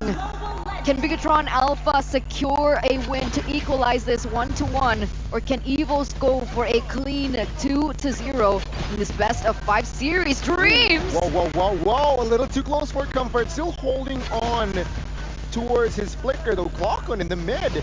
Actually, he wants that last minion. So level 2 for Glockon, but Key will provide a vision and just keep pressure. Now, wings by wings. Oh, might catch Glockon off guard. Flickers out. And that will be it. Annabelle significantly slowed down already in the mid game, mid lane rather. You're seeing that this Chip, again, it's not just the tankiness, it's the damage that you can bring to the picture as well. Looking at the emblems here by GamesMax though, especially for Sorizo, agility with the sprint, with the quantum charge, he is trying to go fast. So is Iman, not going for the weakness finder. Fluffy though, 1v1. Oh, 2v1. Oh, 2v1. Actually. Still holding on towards that flicker as well, so still within calculation. They have very, very wild action here in the early game. Especially if you look at the composition, you would think that there's going to be a bit of a lull in the action, especially in the beginning, with 2 late game marksmen. But that's not how this game is going to go. The Purifiers coming in for Eman and Moreno will be critical in ensuring that they survive the initial catch. But later on, there's going to be a lot of damage from Clock and from Brands, even from Dreams technically. You got to be careful about that. For the side of Evos though, Brands with the Purify and the Quantum Charge, still we'll be prioritizing that safety more than anything. That seems to be the signature Brand style. By the way, is Natan still sitting at a 0% win rate today? Yeah. Today, yeah. I believe so. So which one still wants to commit with his Natana in the goal. Wait a second, that's a lot of damage. Yep, the airstrike before the turtle already committed. That's a valuable resource already spent. So Rizzo though moves on towards Glockun, and now he will be taken now. Super Ken finds first blood. It seems like they want to collapse. He flickers out of the way. Annabelle caught in the front side. Will be taken. Now that's a double for Super Ken though. Key will be the trade, but Super Ken will fall as well. Very, very messy early game, but it's a 2-for-2. So Rizzo, low HP, has no cow. Oh, the flicker. The damage will be enough to take him down. The crowd goes wild here at Jakarta International Velodrome with the Evil's fans cheering for that last move by Fluffy. That final interaction to seal the deal for Cerezo. A little bit of rivalry there in the EXP lane. That is crazy. The fact that the fight began with Bigatron just sneaking Super Ken in the backline. But now Key still caught out. Seems like in a full-on fight, they haven't really been able to beat Evos at all. They have to try and go for these weirder skirmishes where they can get the pickoffs. And now look at how Evos is positioning. Immediately gathering around the turtle, potentially baiting Bigatron into yet another multi-person big team fight. But this is the Super Ken we know and love. 2 levels ahead of Annabelle right now. Has more of a chance, but we'll see the execution. Oh my goodness, Super Ken again now. Surprising it with the neutral objective take. Amon fighting the shutdown, but take a look at Super Ken again. Amon with the double shortcut was used earlier, but Rans finding compensation bottom side. Just collects the gold shield turret. That was a 1-for-2 trade earlier, Arashi. With the neutral objective taken as well. All things considered, still pretty good. But again, for Evos, they're giving Brands a lot of space right here. Not by babysitting him, but by just making plays happen elsewhere again and again. If Brands wasn't really participating in that fight, and it was still kind of close, that's not a good sign for Bigatron at all. Especially for the Super Ken on that Roger, he needs to try and snowball a bit harder. Whoa. Now 2 feet for 1 King. Flickers out, but the damage will come through from that blazing duet to take Key down. That's a kill fed over to Brands. So already being able to munch that entire gold shield, he gets a kill onto Key. And he can actually go for a little bit more. They need to be aware of the gold. This is a tough situation for Bigatron because usually we saw when the chips really get success, it's when there's someone else that can face check that isn't the main tank. But now, oh, look at this. Mortal. Shortcut will be committed. Cerezo, Amon also is there in that vicinity. Oh, 3d4 is this wise. Key soaking damage with the airstrike the backside. Deals a hefty amount of damage and Rans will take Key down again. 4v2 now in the bottom side of the map. Wings by Wings already repositions.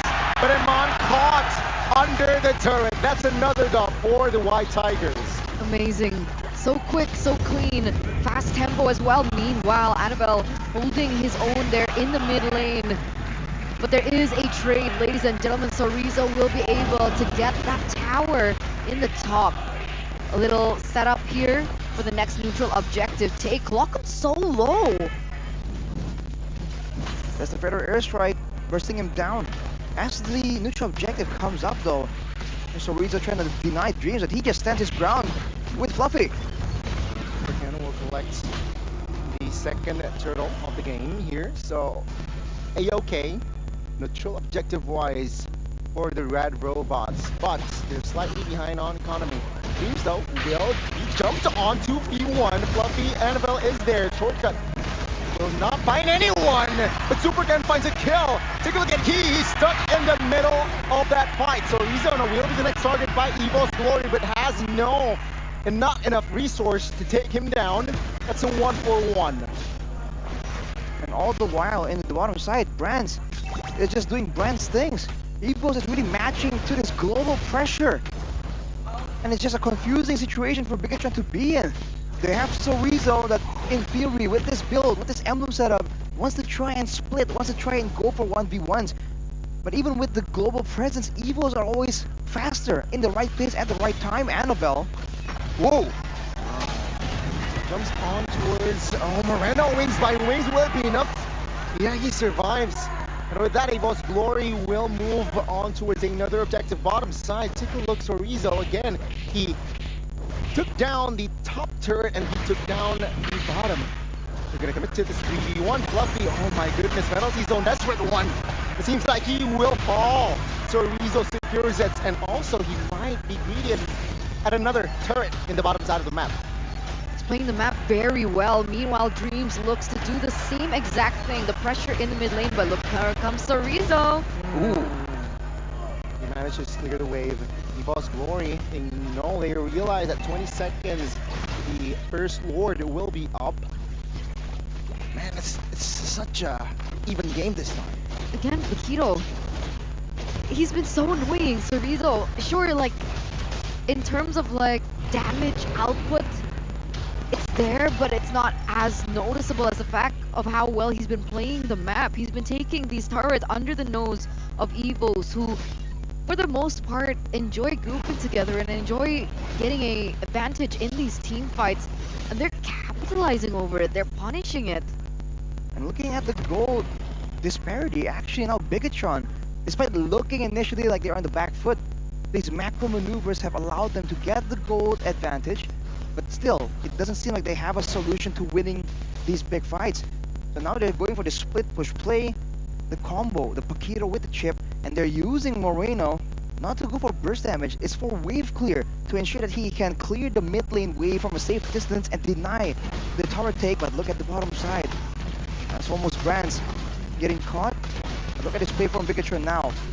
Pressure on both sides of the map. How will Evos respond? Superkin is 2 levels above, mind you, so despite the back and forth, the ping pong toss-up between the White Tigers as well as the Red Robots, Superkin has still been able to gain an advantage over Annabelle and into these team fights. Oh my god, Dreams suddenly jumped on by 5 members of Bigatron, and it will be punished. Fluffy jumps in the penalty zone, no follow-up damages yet. Brands still hovering around, looking to reposition. Clock on Annabelle will not connect just yet. But man, oh man, Bigatron, they're suddenly a 1,500 gold lead, so now it's more of a Bigatron game, and they are just taking their time here in this lore take. They know they have the advantage. That was so risky by Fluffy, but it turns out it was to back up Brands, and the calculation was right. Oh, the damage will be enough to take he down. Surely, no! What? He survives. Still 5v4 though. He has to recall Sorizo. Try to buy time here. Dealing damage towards Fluffy, but it might be a mistake as the damage actually comes towards him. Sorizo taken out. Amon might be next. Blazing duet by Brands. He finds its mark and Fluffy claims a double. Evo's Glory responds in the 10th minute of the game. A 3-for-1 trade in the 10th minute, just as you mentioned that Bigatron were holding on to the gold advantage onto the economy. Evo say not for long. And there it is, the space, the neutral objective. But he opened up a portal actually, but they don't go for it. That's a Lord given to the White Tigers. He's trying to use it as a threat somewhat. But Evo's showing again that in a pure fight, they just have everything to win. Just like at the mid lane turret falls as well. Now with the waves empowered, with the waves pushing, Evos have this window to try and force Bigatron to yet another fight, or at least force them to give up multiple turrets.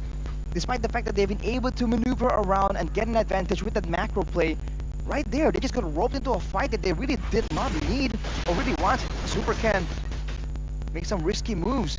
No one from Bigatron right now can really tank in the front line.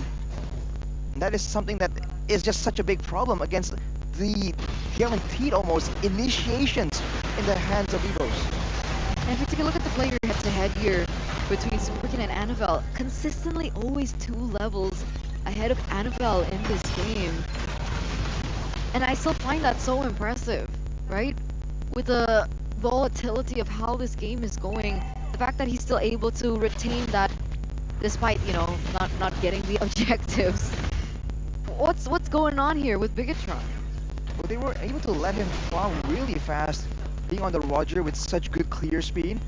But again, right now at 12 minutes, a lot of people are reaching level 15, are getting to the end stages when it comes to items. Bigatron trying to clear the waves. Once this initial assault is over, they can go back to trying to play the macro game yet again. But they have to be careful. Again, EVOS has shown that they know how to deal with this.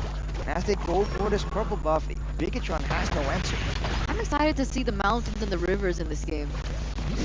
There must be a lot of mountains and rivers. True. Right? I don't think there will be a mountain even, just a hill maybe. Oh, okay. A small hill. Yeah. A hill and a puddle? Maybe. Puddle. Maybe, with how the game is going. 2.5k gold lead for EVOS, equalizing, taking those turrets down. As the crowd goes wild. I love it. That's the all-fun experience. Emando with the entry, not really finding anything. They want business, Fluffy. He'll go back a little. He now stuck, figures out Moreno to cover. Dreams from the flanks with the conceal as well. Just to perhaps intimidate. Saying hello towards Bigatron. But yeah, both teams will not commit on towards another big fight. Dreams on the Edith has the Starlium though, by the way, so if Bigatron are treating him like he's just another utility roamer, they're gonna be sorely disappointed when the Primal Wrath just nukes everyone down. And look at the disengage. EVOS aren't using skills on what not to leave. They just walk away backwards, and Bigatron are struggling to really find anything. Ooh, Watch hang T, on. watch T. Dreams still not spotted. He will show. Oh, blazing duet by Brands. Is this it? He falls from Brands. Dreams finding an angle. Super, can he stop? Pull up and secures the kill. No retribution, no roamer, and EVO's glory. Red carpet for that Lord. 2-0 trade, a red carpet for that Lord with absolutely no fighting power whatsoever. Again, Bigatron have been outclassed with the performance from Dreams. He overstayed his welcome in that top side, and Dreams was on standby. Dreams set up for that and was ready to punish. A 5,000 gold lead. A Lord marching in the bottom lane, and 3 waves are crashing. We'll see what the White Tigers have in store for us with the siege. Oh, Bucky jumps in with the flicker as well! But Brands, he is ice cold! He finds the kill, moves back now with the feather edge by Guangun, looking to grab more space and take Moreno down. With the Lord, they're healthy, they have enough firepower, and one by one, the Red Robots fall as EVO's glory. They have a match point. 2-0! Wow! 2-0! One more game away of making the Cinderella story come true. Closer and closer to the anime Zero to Hero arc. The crowd goes wild here in Jakarta International Velodrome. This was supposed to be a game for Bigatron to show what made them the dominant force in the regular season. But it's all coming apart. EVOS with the better draft, the better executions, the better team fights. And so far the better results, reaching match point, and even their supporters a lot louder compared to the one from Bigatron. MPL ID Season 13, playoffs day 1. First match 3-2, second match 3-0. Playoffs day 2, first match 3-2. Will we get a 3-0 in the second match? I don't know. It looks like it's a pattern again. Hey, I love my patterns. Patterns are great. Patterns are go great. wild. Sometimes they're just coincidence, right? Fair. But man, who would have thought? Especially in the drafting department, we've always said that Bigatron seems to be so many steps ahead from the other I teams. agree. And yet right here, wow, the roars. Ladies and gentlemen, get used to the roars, man, because EVOs are doing amazing. Floppy's penalty zone brings Bigatron Alpha freaking knees almost.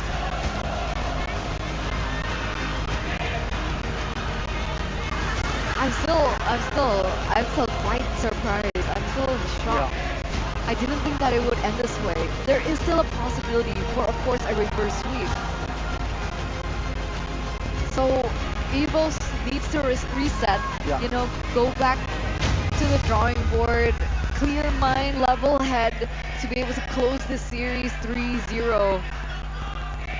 But oh my, ladies and gentlemen, Mirko must be shaking in his seat right now. I'm trying to spot him in Where the is audience. he? He was at the top. Was he at the top? I think we will see Mirko in a bit. Okay. In a bit. But, you're right, it's the best of 5. You know, we have yet to see a reverse sweep this playoffs. Maybe this is going to be the first time we are going to witness that format. Still definitely a possibility. I'm just thinking, you know, backstage, he was like, easy guys.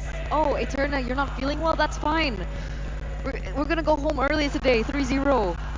Bye, Evos. What if it's a 3-0 for Evos? You know, some people might Is say he that's cursing karma. his own team? You know, that's why arrogance always comes before the fall, they say. And for Mirko right now, it must be a very scary situation. And the crowd is not helping him at all. If you can hear through the mic, the Evos crowd are just ecstatic. And they have every right to be. Their team is just showing up and proving everyone wrong. Every small movement that Evos makes, they roar. That's important. It's not that. Do you think it's putting pressure onto Bigatron? Because there's absolutely no pressure Interesting field. for Evos right now. Player of the game brands presented to you by the official tournament smartphone Samsung Galaxy. And there have been many voices and many opinions that are saying that this man is the weakest link that Evos has among all the other players, especially in this playoffs. But he's shown that in times of his need, he's able to pull through and he's able to perform. We got Mr. Fantastic today. It's almost like he always has great performances with small moments where you go like, whoa, what was that? You know, the portal, the dash into the towers. They have been moments for sure, but overall, as a player, Brands has been absolutely solid. And it almost seems like he's always calm, collected, even when the game looks weird. He just knows what to do, where to be at the right time. Showing again that experience. We said that that could be something that he brings to the roster, and it'll be a great combination. I mean, we're seeing it work really well right here as we take a look at the highlights by the official gold partner, Ugas Gold, all the way from the early game. Despite going up against a chip, we've seen a lot of teams falter going up against this hero, but not Evos. They were able to power through, and man, Fluffy again and again, even from this early on in the game, was able to find moments to be so effective. The penalty zones are always on point, and the fact that he's so tanky and he does so much damage, this was why the Terizla was so good, but it kind of fell from favor when the mobility from other heroes becomes so much better. But he's able to actually reach the fights so much more than even Sorizo. You can see it even here, right? The combination, the layering of skill from side. There you go. The follow-up again by Fluffy as well. Huge honorable mention, by the way, to Fluffy in this game. That follow-up has always been so expensive, and it was very difficult for BTR to properly engage in this fight, especially for those sitting in the back layer of the game. Wait for it right here, Evos. They're going for it, and Fluffy sees an opportunity, and everyone just goes in. The synergy, right? The decisiveness. Usually we say all those things about Bigatron, about Onyx even, but Evos right now in the playoffs, they're looking so clean. It's kind of crazy. You almost want to know. You want to get an interview, like, what happened, bro? How did this come about? So fun fact is, MPL showed the latest episode, Yep. Okay. Anti-Mage was one of the guest speakers. Yep. And they were asking him about his predictions, and he was like, Evos, Evos, Evos. And they're like, Wow. just because you were in Evos before, it's because you're an ex-pro player from Evos. And he's like, no, because I know Evos. Evos in the playoffs, Evos when threatened is a different monster. It's a different beast. And Evident. we're seeing that, right? Yeah. 3-0 Liquid yesterday, and now 2-0ing Bigatron Alpha. Sure, we don't really understand, or we don't really know what the outcome will be, but There's a already potential for- 2-0? Yeah. That's not the Evos we saw in the regular season. No way. Evos when threatened, huh? Back then it was match point. Whenever Evos were losing and it was match point, they always found a way to go for a comeback. Now it seems like even if the audience or if the general public believes they're gonna lose, they're like, okay, this is enough threat for us. Let's turn on that mode again and just immediately prove everyone wrong. It was such a clean draft as well for Evos.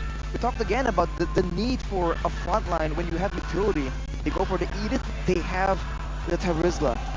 It's just great combinations right here. And the crazy thing is, it's not something crazy. It's not something unexpected. It's like they almost go back to the bare essences of team fighting. And they just pull it through and execute cleaner than all the other teams so far. It's incredible to see, and I'm absolutely Intense. shocked How shocked? how Bigatron Alpha performed these past two games. First game, yeah, that Franco was questionable, but in second game, I feel like they have more room to play around with, but it's just their execution that wasn't as sharp as Evo's Glory. And Brands saw the hesitation from Bigatron Alpha when they were taking fights and whatnot, and he saw it, and he was the sharper tool. Natan 0%. Wow. 0% still. Natan 0% today. Right? Yeah.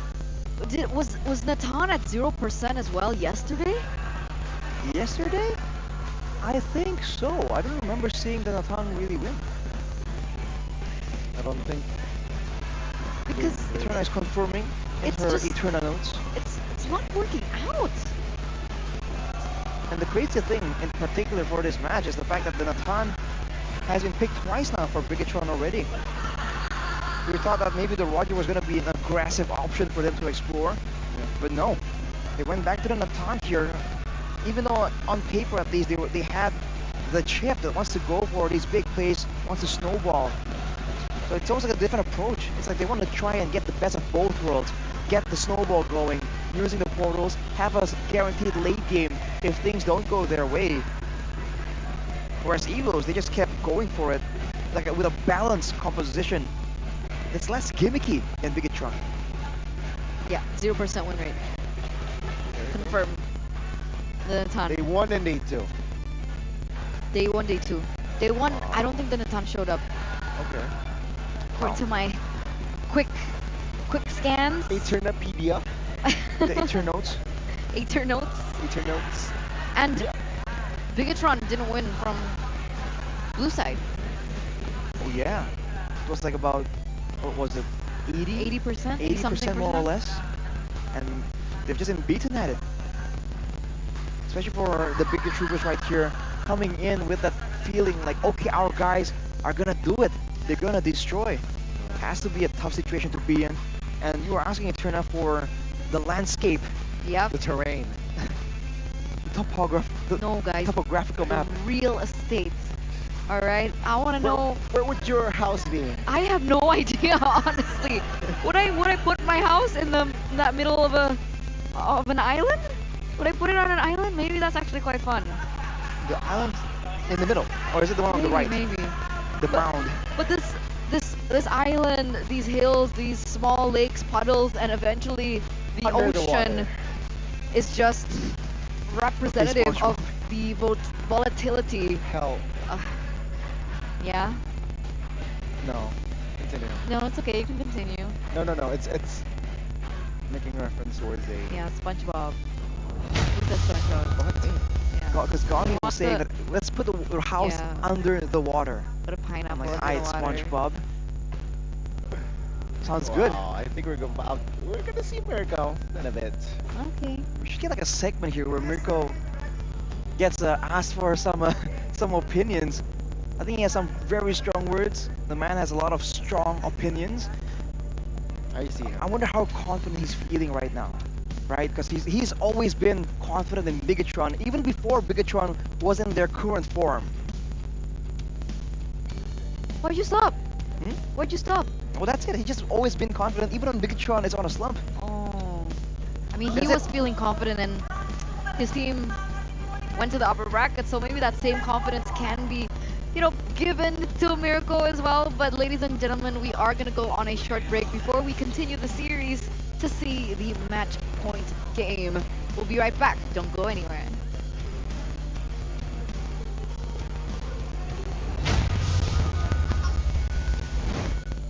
Bigatron Alpha. Tapi gak hanya tim-tim aja yang bertarung, karena kalau di stage ini, di stage playoff seperti halnya kemarin, ingat Monica?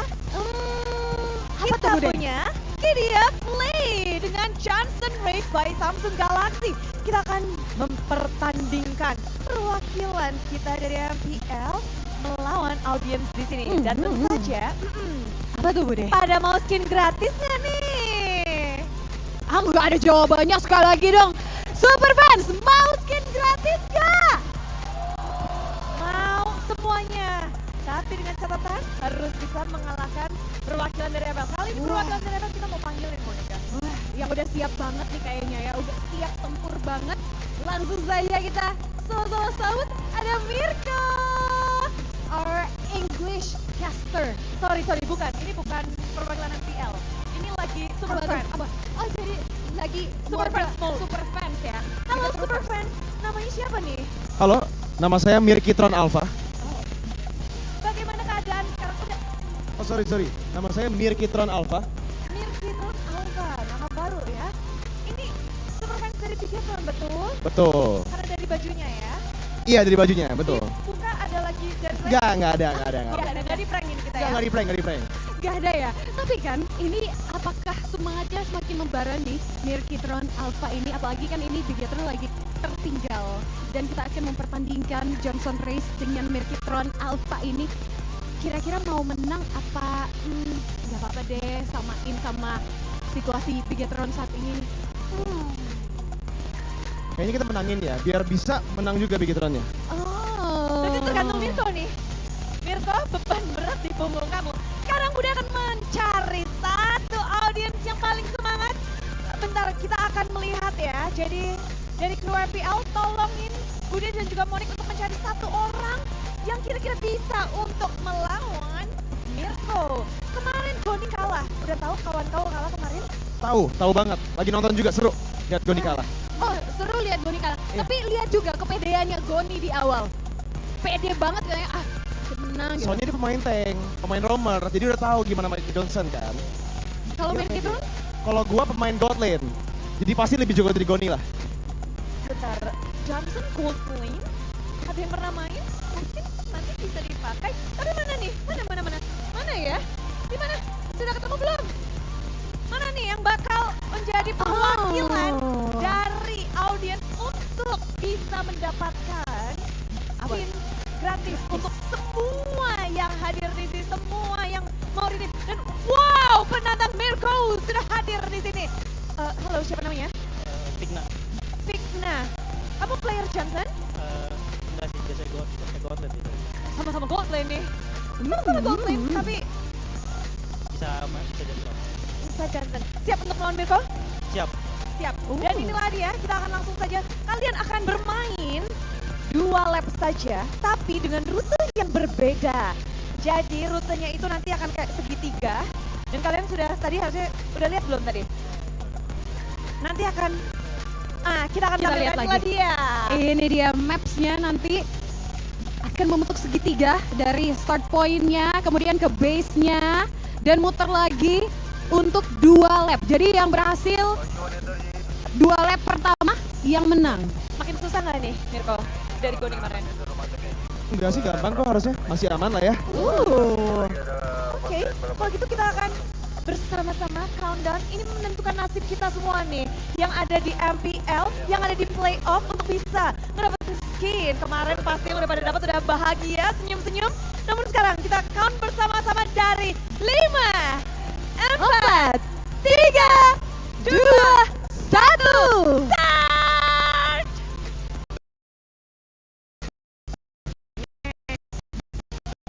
Oh, ini kawan lupa lagi. Kita challenge Virgo sambil merem apa ya? Kamu lagi fokus kah? Ya, fokus sedikit. Fokus dikit. Wow, weh. Maaf ya. Mirko tolong ini. Mirko. Apa? Kenapa? Masih melaju aja. Mirko. Panggilin Mirko dong biar kalian bisa dapat skin. Mirko. Nabrak dong. Hilangin fokusnya Mirko ya. Iya. Mirko gimana nih pada ngilangin fokusnya Mirko nih? Ayo biar audiens loh. Mirkonya sampai nggak mau ngomong loh Bu Denny. Ini Ganggu. Mirko jumawa masalahnya.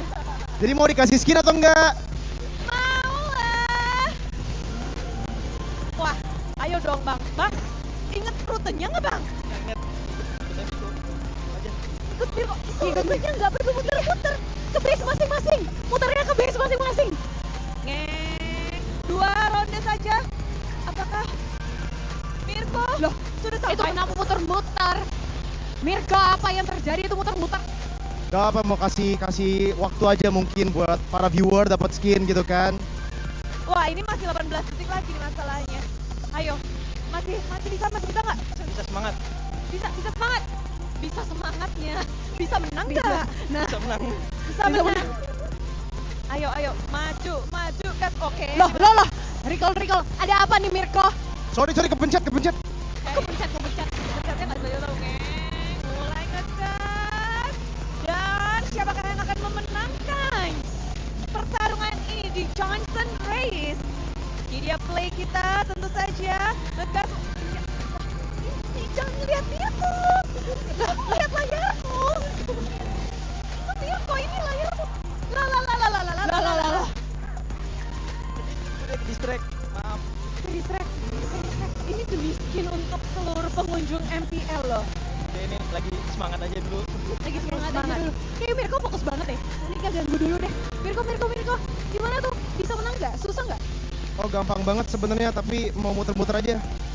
Ini adalah lap terakhir, tadi sudah 1 lap dan sebentar lagi. Kalau Mirko sampai ini, Mas lihat HP-nya, lihat Samsung-nya. Itu jangan liatin Mirko mulu. Ini nih, kalau kata pro player fokus sama diri sendiri. Makanya nih, saatnya fokus sama diri sendiri. Wah, Nabrak lagi.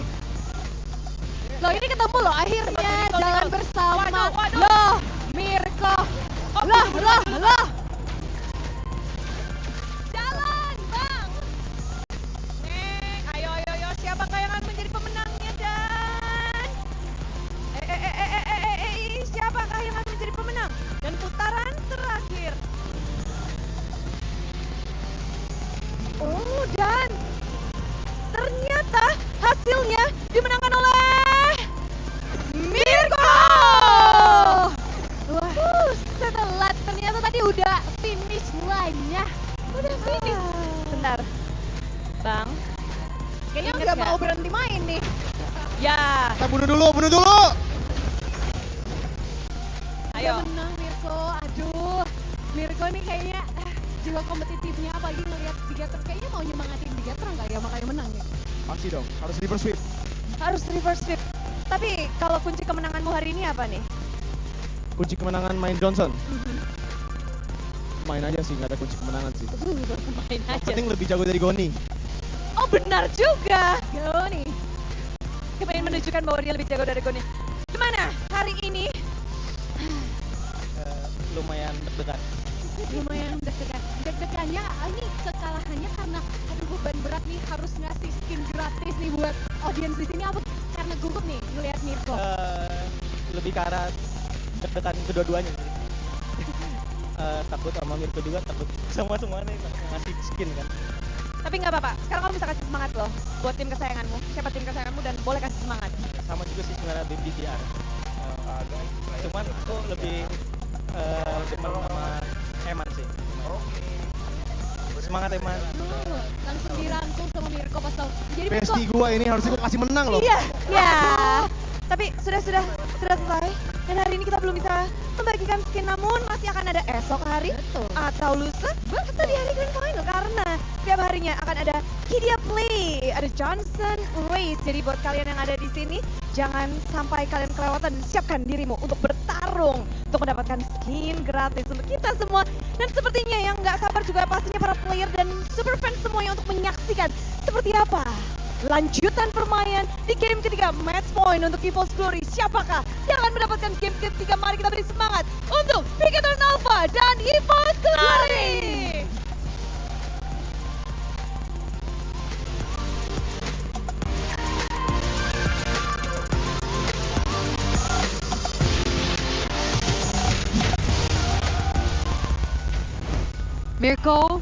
Mirko, give the phone back. Give the phone back. He pocketed the Samsung phone as soon as he won. Did you see that? He put it in his pocket and he was like, He thought he was slick with it. He needs some win. Alright? He needs some win. okay, it's okay. We'll give it to him. His team is down 0-2. Okay. It's okay, Mirko. Maybe he needs a slight win. Okay. That's fine. That's fine. Well, I do wonder how he's feeling. He seems still very confident. He was just, it's no problem, no big deal, right? All calm, collected. But Mirko, if you guys didn't know, has a very good poker face. It's called copium. How would you know? There's also copium, so yes. So I think he's looking confident, but he has to be shaken quite a bit. I've had a lot of copium over the years. Oh, I can relate. At I least don't- you I don't get won it. once. More than once. How many times has RQ won? I mean, MPL? 3? 2? 3? I don't think copium is in my dictionary. Copium is not in your dictionary. Okay, all right. Except for 5. Look at that camera and come Do clean, we call Goni. AP Bren right now? Falcons AP Bren now. Hello, can you please put Goni back in his place? I mean, like, even if Onyx make it to the playoffs, you're gonna have to face off again. Mhm. Hey, you won MSC twice. Okay. Go on. What's your point? What color is your MSC trophy? My color is Games Max Booster. Oh, okay. Ladies and gentlemen, Tell us. Tell you me. guys are watching your favorite team compete. I bet you guys want to play too, right? And of Right. course, you want a game free of a lag. You guys can actually do that using the Games Max Booster. Starting from 25k IDR, you guys can get up to 36 gigabytes of data. So hurry up and buy the package using the Dunia Games app. Woo! Check it out, ladies and gentlemen. Activate it in that, Dunia Games app or DGA to have Games Max and lag free. You don't What want is lag? 120 ping. You don't have lag in your Can dictionary. you imagine 120 MS, 200 MS, even double-digit MS? Ew. Say goodbye. Say goodbye to that lag if you're utilizing the Yuckies. Games Max Booster. Yuck. Ugh. Low FPS. Brother. And you guys are gonna need it. You know why? Why? Because Why? of the S24 Epic Gaming Fun match. Okay. Right? Don't forget Oh. about this event because there's not only one, but there are going to be 3 exciting events with guest stars. R7, I bet you know who R7 is. Okay. Bonzi, I bet you Okay. know who Bonzi is on Team Galaxy. So there will be a coaching clinic, a mabar or a mind bareng. It Playing means together. playing together. There's going to be those sessions and a meet and greet. They're all happening on the same day. So please, ladies and gentlemen, do participate in this. And of course, participate in the Team Galaxy Zone. What are you doing if your device is not Samsung? Because with Samsung, you guys can actually go sit up out front with Dan Kate. Yep. There's Natasha Adelin. Okay. There's so many KOLs up front. You could even sit with this guy up front The as he roaring roars in your guy. face. The Roar Exactly. Master. I'd love for him to roar in Arashi's I face. In my face. What? I love when the camera shakes. Arashi would shake too. Arashi would shake. Too. I mean, how could you not, man? It's terrifying. But you'd want him to roar in your face, right? Absolutely not. I mean, it's been working, right? Evo's yeah. Glory with his roars past that first day. True. And they might stay in the upper brackets, having this 2-0 That's also true. potential clean sweep. Man. Wow. So we're back, ladies and gentlemen, at match point. If they win, if they succeed, they will continue forward in the playoff run up in the upper brackets to go head-to-head against Fnatic Onyx. Because the Robots' revenge failed. And Evo's Glory circle challenges Onyx in the upper bracket finals. So it's already the upper bracket finals. They're one step away of going to the upper bracket finals. Yeah. Considering how they started, that is definitely a very impressive situation. Rollmaster here, getting a lot of spotlight. Okay, Well, this he's recharging. he's even recharging because he's roaring so much. What's going He on? needs some energy. Now the crowd in the stands also, man, relentless is the word you would use. Every single time, every single moment, they've been so loud for so long. It's almost surprising. It's almost terrifying. Especially if you are on the opposite side, it has to be a very intimidating feeling. Look at the bigger troopers. It's like, guys, come on. We have to figure a way to, beat them. What chant are we going for here? They're like, I don't know. How to be louder than Evo's fans? What did I say? What? What about? What is he gonna say? Di atas langit ada Onyx.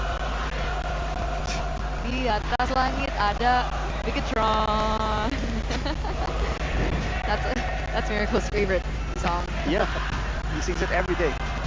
It's like his ritual. Even in sleep. Exactly, yeah. Quite would know, scary, actually. I would. Yes. We can hear it across the hallway. It's a fact, ladies and gentlemen. You know what's also a fact? We're heading straight to the drafting phase. Or actually, let's get a bit serious again, okay? Because for sure, Bigatron have been expecting that they would go to the final upper brackets with Onyx.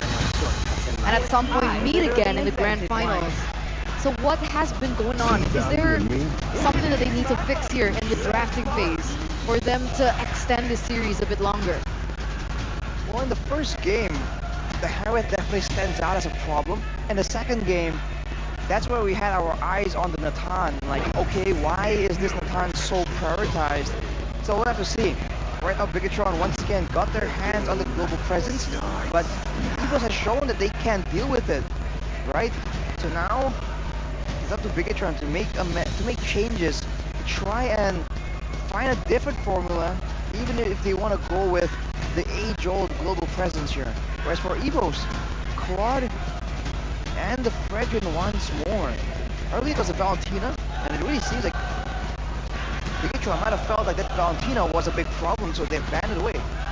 I mean, even in the previous game, they picked up Fredrin, Claude, and it worked, right? So perhaps they are trying to somehow draft something similar in this game. And with that, they're going to add Camilla, knowing in the previous game, Camilla was banned in the second phase. Let's pick it up early against Chip. It does make sense.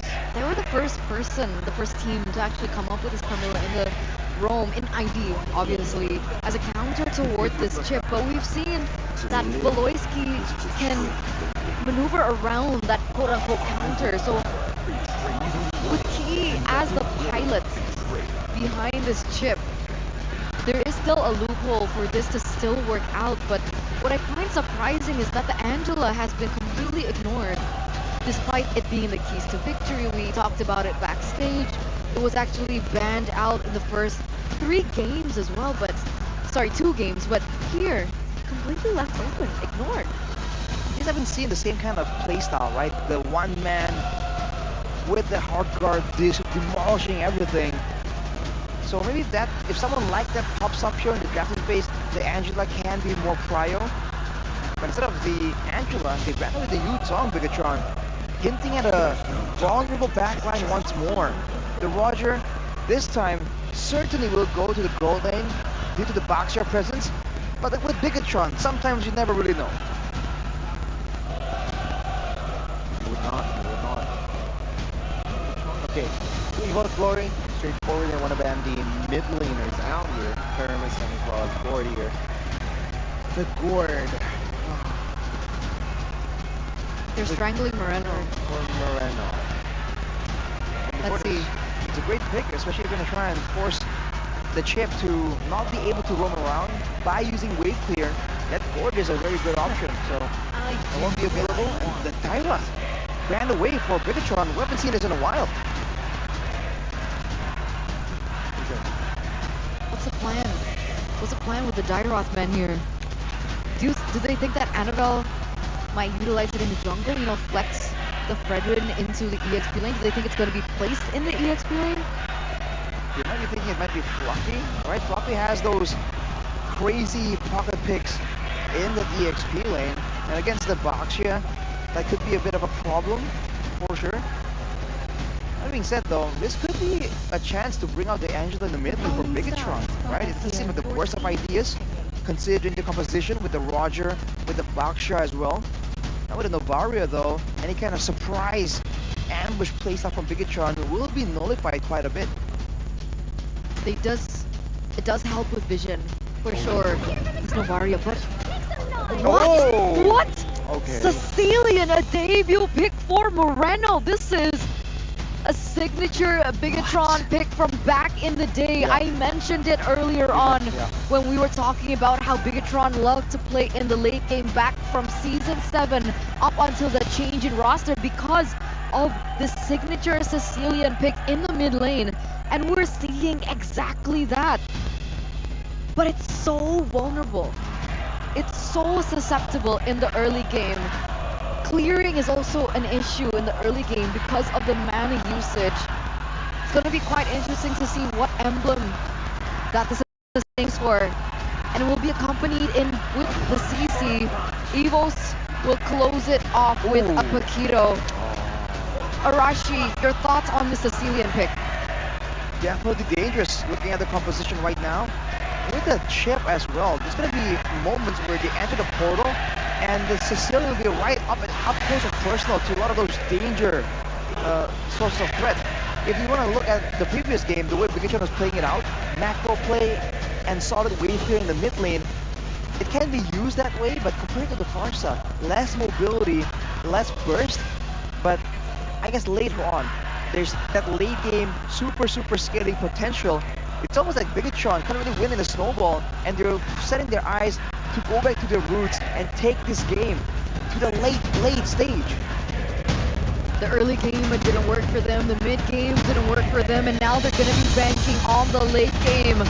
Ladies and gentlemen, boys and girls, welcome to match point between the battle of the red robots and the white tigers. The number one on the standings, the number one contenders for the next Kings of the Galaxy titles. They are caught in a bad position. And if they lose this, they are going to be forced down in the lower brackets to meet up with Geek. And let's jump in to the Coliseum. Let's jump into the land of Dawn. Well, we're going to be looking at the clear speed difference. Bigatron, though, they have the pressure in the mid lane here. The chip and the Sicilian working well with each other in the early game, at least for a while. Actually, the clear from Sicilian isn't really that terrible, especially with how the clearing is done right now with two members together. It's not too bad. You can see Iman already exerting pressure as much as possible. Already a more aggressive set of lanes for the side of Bigatron. Can they find the opportunities though? Already going into the jungle to try and steal some resources. Lands with the Aegis though. Yeah. He's expecting a lot of burst damage coming his way, especially against the Sicilian.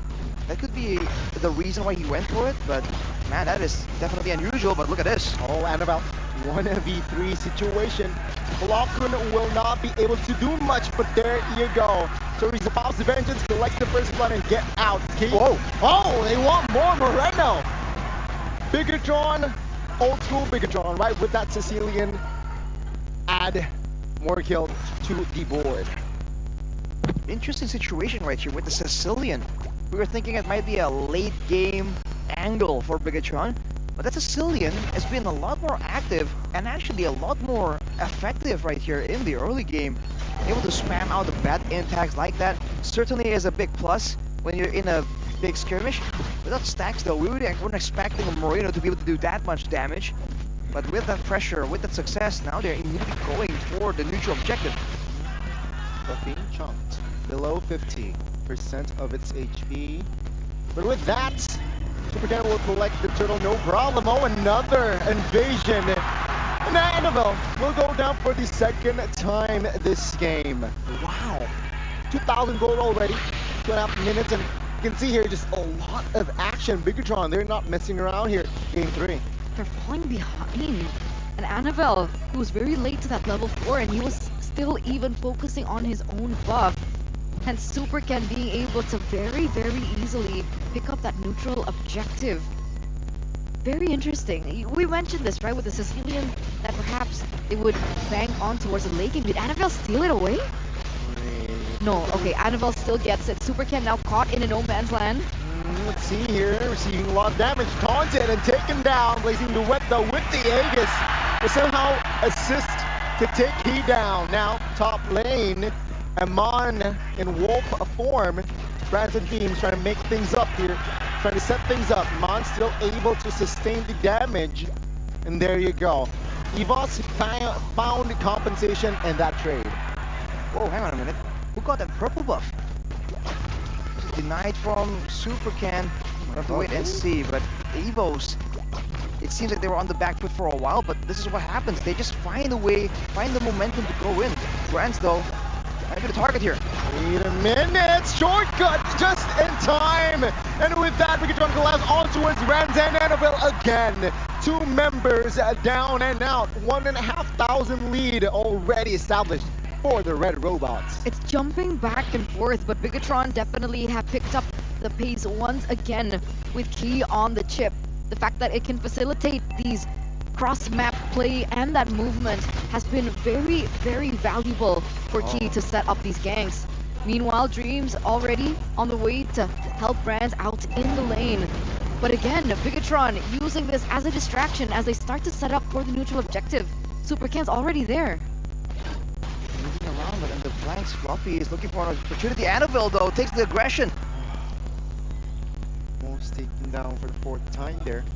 But with that, the second turtle will be claimed. Will be claimed by the red robots, no problem.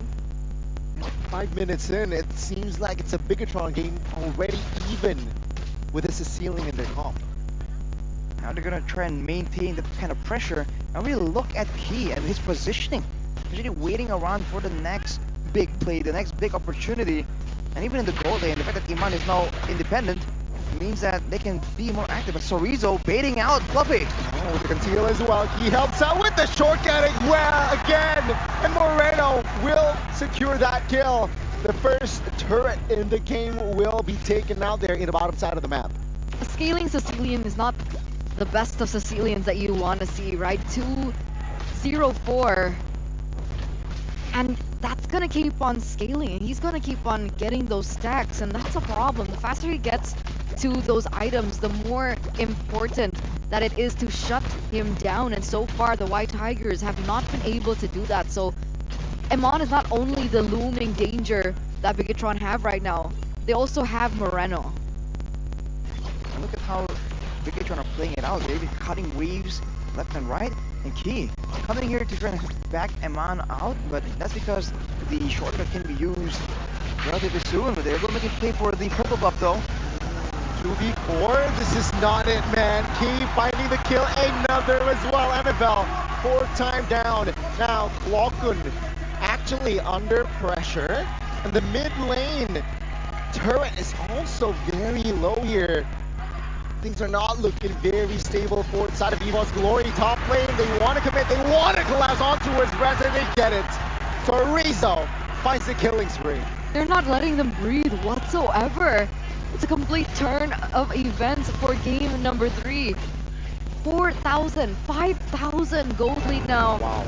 Amounted, collected by the red robots, and Annabelle is even struggling in his own jungle. He's gonna be able to get it, but they forced a retribution out, and this is gonna be another turtle. The third turtle, by the way. Completely clean for Bigatron. Just doing a lot better right here, having all the control, and even if they're spread out, we saw that actually Bigatron really does well in these situations when they can be creative with their approaches. As Fluffy gets jumped on again. Yeah, 3v1 shortcut, no need. The Paquito will fall again, and with that, more space will be taken away from Evo's Glory. Almost there, bottom side taken out, but Supercan, this might be a mistake, right?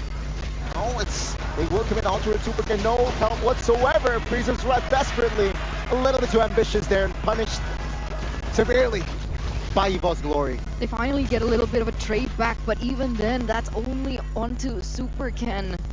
Annabelle does get his purple buff finally. But what's the plan, right? They have completely lost control over their own side of the map. They want to go for contests. There's just so much damage, there's just so much maneuverability, there's just so much space and unpredictability that Key offers on the chip. And it's become a problem. We haven't seen Dreams becoming that quote-unquote counter towards the chip whatsoever. There really hasn't been a situation where Evos are ready to receive the big shortcut play, and that's partially to Key. He's not generically going in with the shortcut. Sometimes he just goes in and threatens, and if he doesn't see that it's a quick pickup, it's a quick done deal where Dreams can't come in with the curse, then he won't go for it. Dreams needs to be careful. Oh, they want to fight though. Shortcut committed. Again, Brands now with the 80s, blazing duet, not enough damage. He wants to get out. Dreams is there to cover. Annabelle slides away from that fight. No casualties from that team fight. It was a very close fight right there. Both teams finding ways to be relevant, but in the end, Bigatron have a bit more control. They have the more active team, and they'll be able to go for the Lord and take it away. Evos, although showing that they are not going down without a fight, are still absolutely on the back foot. They gotta wait for a bit longer to get some items, for Fluffy to be a real threat, for Brands to be able to do damage with the Blazing Duet. So much that Bigatron can't really ignore it. And of course for Clockun, can never ignore that late game Novaria presence, but for now they have to wait and just defend. They don't have the tanky as a frontliner, so Bigatron are definitely looking for an opportunity, and look at Key. Technically the playmaking tools aren't there. Dreams gets caught quite low, still able to regenerate. But you're right, Brands has only 2 items. If you compare that to Eman, Eman's already on the 3rd item, and he's going with Brands' own approach we saw in day number 1. He's going for the attack speed build. He wants to be relevant all the way till the late game. But this game might not even go that far as they make a move for the base turrets when the Lord is just so far back. They have the range. They can play with the range here, and that is scary. I wonder how many stacks Moreno has right now, because if it's at that 100, almost 200 mark, then that's when the damage is seriously going to ramp up for him. What was his items earlier on? Do you recall? Lock, Lightning, and Ice Queen 1. Oh, Key's getting jumped on by Fluffy. He finds the kill. Blazing Duet by Brands, but Moreno denies the play. It's a 1-for-1, 1-for-2. But now Evo's Glory, they will have space to clear the Lord. Base turret quite low in the mid, but it's still up. I think tonight Brands is going to be having nightmares about bats, because that was a bat impact to end his life. What in the world is that damage? Boom! Ooh. Even onto Fluffy! Oh! Moreno collects the unstoppable, man. This does not seem like Moreno. Is this Rembo playing? 505. He's channeling his inner Renbo here. He's dangerous. Annabelle wants to look for something though. Oh my god, Brands deals enough damage. Unfortunately, it was Dreams who collects the shutdown. And again, Brands already online, seems like, with, 3 items already collected. So to say that he's not ready, that's not the case. He can definitely do damage if he's allowed the space to do so, but he has to be careful. He did go with the Aegis, so he has a bit more tankiness to play around with, but we saw that if he just goes in randomly, Moreno right now, with his bat impacts, can do upwards of 1,000 damage, and that was before the Divine Glaive. Now with the Divine Glaive, even the frontliners are not safe. Even Annabelle, he went with the Radiant Armor, not an Athena. So if he just walks up and occasionally takes a massive bat impact, he's gonna get shot down way lower before the fight even begins. He has the Sky Guarded helmet, I believe, for that exact reason, but he still has to be careful in his approach, especially in these big fights. Talking about Moreno, right? The game fact by Gopay. This is the debut of Sicilian in MPL ID Season 13. Wait a minute. Portal? He was stunned. He was Glory. They will not be hasty though. They will find a ton onto Chorizo. Airborne as well. He in the front side flickers back. Annabelle receives a lot of damage from Fluffy. Will deal damage onto her team. Now the class Brands finds the shutdown. Put him on. Secures the trade. Now Brands and Dreams trying to find the double. There you go. Evos Glory didn't want to collapse. Rizolo. They will back away. Evos Glory finds the 3. They're running for the hills. Klokken almost made contact there, but they were still able to dodge around. 3 members taken out for the price of 1. And look at Brands go ham on these objectives. Turrets are falling left and right. The space has been given. Super Ken still able to save his purple buff. And the crowd goes wild once again. Evo's fams are celebrating here in Jakarta International Velodrome. That's interesting though. Oh, Fluffy now. He collapsed on. He will commit on towards Fluffy. Just like in the early game, Fluffy will not be able to escape. He will fall again for the 6th time. And with that, 1,500, 1,000 gold lead almost here. Still in favor of the Bigatron Lord. Area is actually controlled mostly by Bigatron members. Let's see how will Evos Glory respond. Dream stunned. Key looking for an engage. So again, Poisson's early. Annabelle though. Oh my god, look at the damage he's receiving. He might fall here, but it will be Brands. That's a mistake. Bigatron Alpha finds a loophole. 3 members, 2 members taken out, potentially 3 here. Dream still with the immortality, but that's a mistake. Evos Glory lost 2 important members. 2 members down, base turret on a sliver of HP. They're gonna go for it without waiting for the Lord. Can they do it? Yeah, let's see. Dreams still up. Minions now spawned, but the damage will be enough to take Dreams down. Lockun Fluffy versus 5 members of Bigatron, and soon the 6th man of the Lord will come as well. Oh! Annabelle Brands back. Lockun taken out by Iman. Now they will find a response here. Super Ken taken out. Annabelle looking for a kill as well, but the Lord needs to be taken care of. Bottom side still up, but top lane will fall. Now Annabelle and Brands looking for the defense with the Lord still up. Iman just dealing a lot of damage, and Brands will fall as well. Ladies and gentlemen, today there will not be a clean sweep. Bigatron forces series on towards a game 4. Moreno. This man had so many respect bands given toward him. Valentina Louis.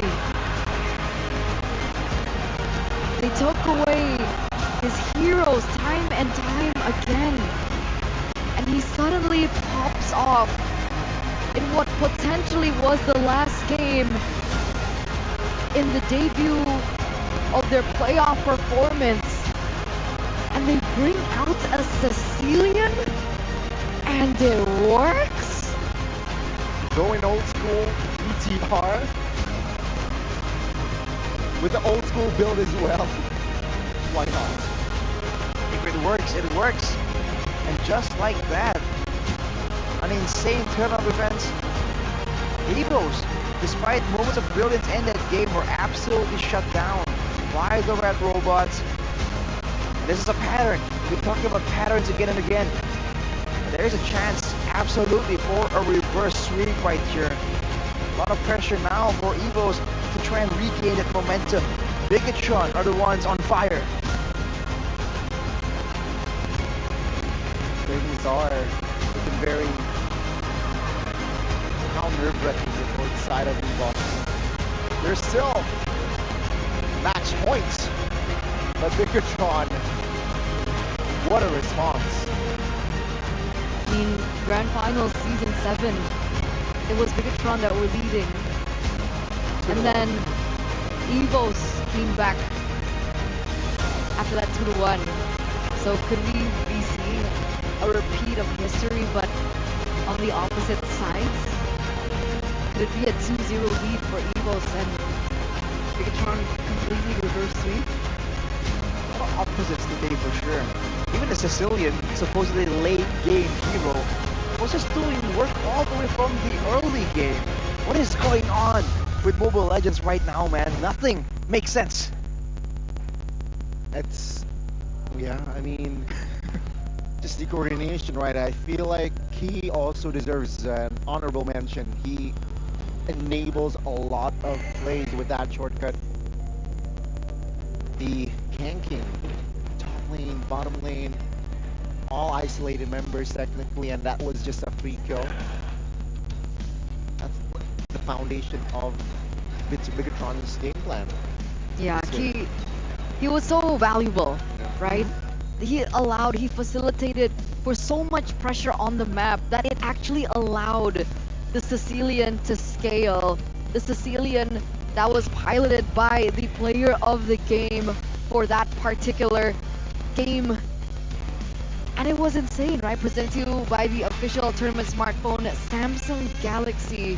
The debut pick, the last time it was picked up, wait, I saved the fun fact. Season 12. Just for you guys. Was it season 12? Season 12. Okay. I'm gonna double check though. Bigatron against Yes. Fnatic on it. The last time it was picked up by Moreno as well in season 12, but they lost against Onyx in the playoffs. Well, this time they won. That Sicilian, man, not even a Holy Crystal, but really seeing that with enough penetration, there's a lot of damage readily available with those bad impacts. And technically with the games being so skirmish heavy, Sicilian is an overlooked pick, but technically you have extra bits of kiting potential with the movement speed. You have the Bat Feast, the ultimate, to try and get some regeneration. And you have the claws, right? They can really help out in the big team fight, especially if your team isn't really stacked with crowd control. You can maintain your distance. Sicilian can definitely have a great impact. The only time in that game where we saw Bigatron quite falter is when Brands was able to find a tiny window of opportunity and find a way to just dive straight towards Moreno and take him out. But here, let's take a look at the player of the game highlights by our official gold partner, UBS Gold. You have to give credit to Sorizo as well, being an absolute menace when it comes to dealing damage. And this is that early game fight. We're just talking about it, like, why is it so devastating for Bigatron when they have a quote-unquote late game carry? And from that few initial skirmishes, they were able to just get so much more advantage, and the sieging game was just so difficult. See Clocker trying his best to clear the wave, do damage. Fluffy as always, along with Brands, always looking for a chance to make the play, but you can see even Brands wasn't expecting that massive nuke. This was that final play here, where they were just back and forth. This was the window from Brands. Exactly, this is where Brands here was able to find Moreno and go back to survive to speak off the tail. Was that the Aegis that saved him? Was definitely played a part in his survival right there. But afterwards, in this fight where Moreno could keep his distance, he's relatively protected. It's his Sorizo comes in out of nowhere, knowing he has the vengeance, knowing that there's not a lot of DPS tools aside from brands that can really spell doom for him. He just goes in all out. And the spammability of those spells are just insane, man. There have been a lot of big team fights where damage output have been so critical in deciding the victor of a game. And we have never mentioned the Sicilian. It was just so outdated. Yeah. But now it's back. At least in the minds of the coaches, it's a potential pick. Because the problem with the Sicilian was, despite the changes to the emblems, it was actually a hot topic, especially with the common emblem, because in the early game, the reason why it's so weak is not just because of the lack of damage, but the inability to spam the spells due to mana. Yeah. But I don't know what changed, because if we take a look at his emblem, he doesn't even use the common emblem, he uses the mage. He has demon shoes. Yeah, but even then, his mana usage is not as great in the early game, even with the mana shoes. That's why it was very valuable that the common emblem popped up when we were looking at that big patch when the emblems first came out. But there, he even went for Rupture. There was no... Oh well, I guess he went for Impure Rage, and I guess that did help him. The Impure Rage, especially with Sicilian's kit, you want to be building a lot of mana anyhow. Because the Yeah. Impure Rage technically will give you more mana, especially if you're on a Sicilian compared to other mages who don't have any built-in ways like the stacks to really get some more mana up. But I think it's also the way Moreno was playing it out. Occasionally he uses it to clear the waves, but he never spams it out except during a fight. Make sure that whenever he spams out that mana, he's using that mana intelligently, right? Yeah. Recognizing it as a resource that's limited. And as you can see, 86,000 damage dealt. That is a terrifying situation to be in, man. You're going for skirmishes and the Sicilian, which is always in the back, and you have no real way to threaten him. It should be fluffy, in theory, to dive in the back line, but considering how Big and Alpha are positioning and their forward momentum, it was just too difficult. And also, mind you, he was just hammering that bottom lane of the map, right? So, yes, Piquito was the answer, was an approach towards Moreno, but there was Chip. The Chip is just such a value pick right now, and Evos, they've usually been able to stave off the kind of global aggression. But this time, Big and Alpha got the better of him, and you can see, despite a dip here, a valley here, there's no water, Eterna. This is not prime real estate in game number 3. No, Bigatron don't care about water. Water. They're not thirsty. They're like robots, mountains. you know, they were afraid of the short circuit. Ah, yeah, because, you know, electricity. Yes, machines, electricity. What Rust? to see though? Rust? Programmed to win. No. You know, Programmed to win, but not programmed to be waterproof, apparently, because Sean Alpha.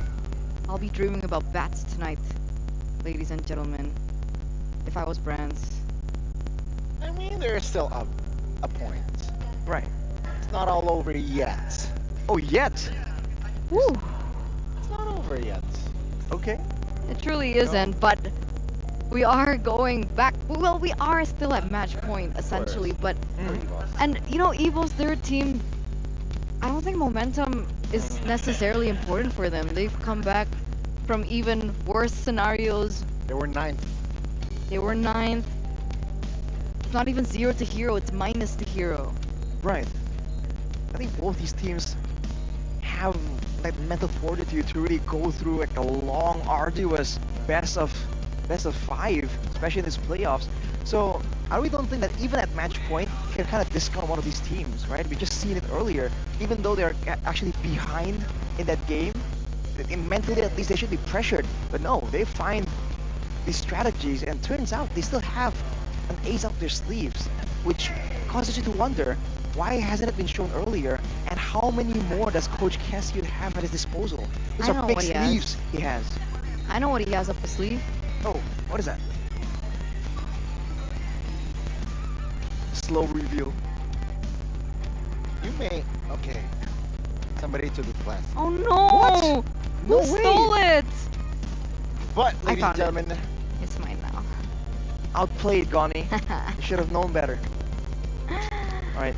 Boom! Let's see it. Let's see it. This is what the coach has up his sleeves, ladies and gentlemen. Gear up for the launch of Saturday's and MPL ID collaboration. Oh, that's a big zoom. I need to fix my hair a bit. On March 4th, this eyewear is a secret weapon for dominating the battlefield. Available at Saturdays.com and all of these Saturday stores. For more information, you guys can check out at Saturdays.lifestyle on Instagram as well as TikTok. That's I actually kind of like it. clean. What do you guys think? Yay or nay? Definite yay. Yay for me. Can I try it Really? out? You want to try it? Yeah. Sure. It Here. sounds like bias going. Quickly. Yeah. Quickly. There you go. You know what rhymes with quickly? Samsung TV. How do you know this? How does he know? I know. Because he has the glasses. It's a buff. It is a buff. Is it giving you foresight into the future? A little. And you guys, if you have an intense gaming session, right? But experiencing constant lag, you know what? Mobile gaming is better on TV. Win any game with a FreeSync Premium Pro and Motion Accelerator Turbo Pro from Neo ULED, making movements smoother and preventing stuttering. Experience more wow in gaming. So basically, if you're using a normal TV, if I were to wave my hand like this, Yeah. it would be like. There'll be stutters, yes. Stutter. But yeah.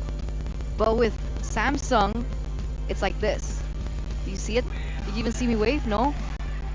Stutter free, bro. That's the speed of Mizuna's hands as speed. well. She's a kung fu Can you master. do it I again? am. Wow. There you go. You see it? So Riza waved his hand. Did you see? But you didn't. No, you can't see me. Because we're using the Samsung TV. It's wow. Wild. It's just wow. a big wow. Wow.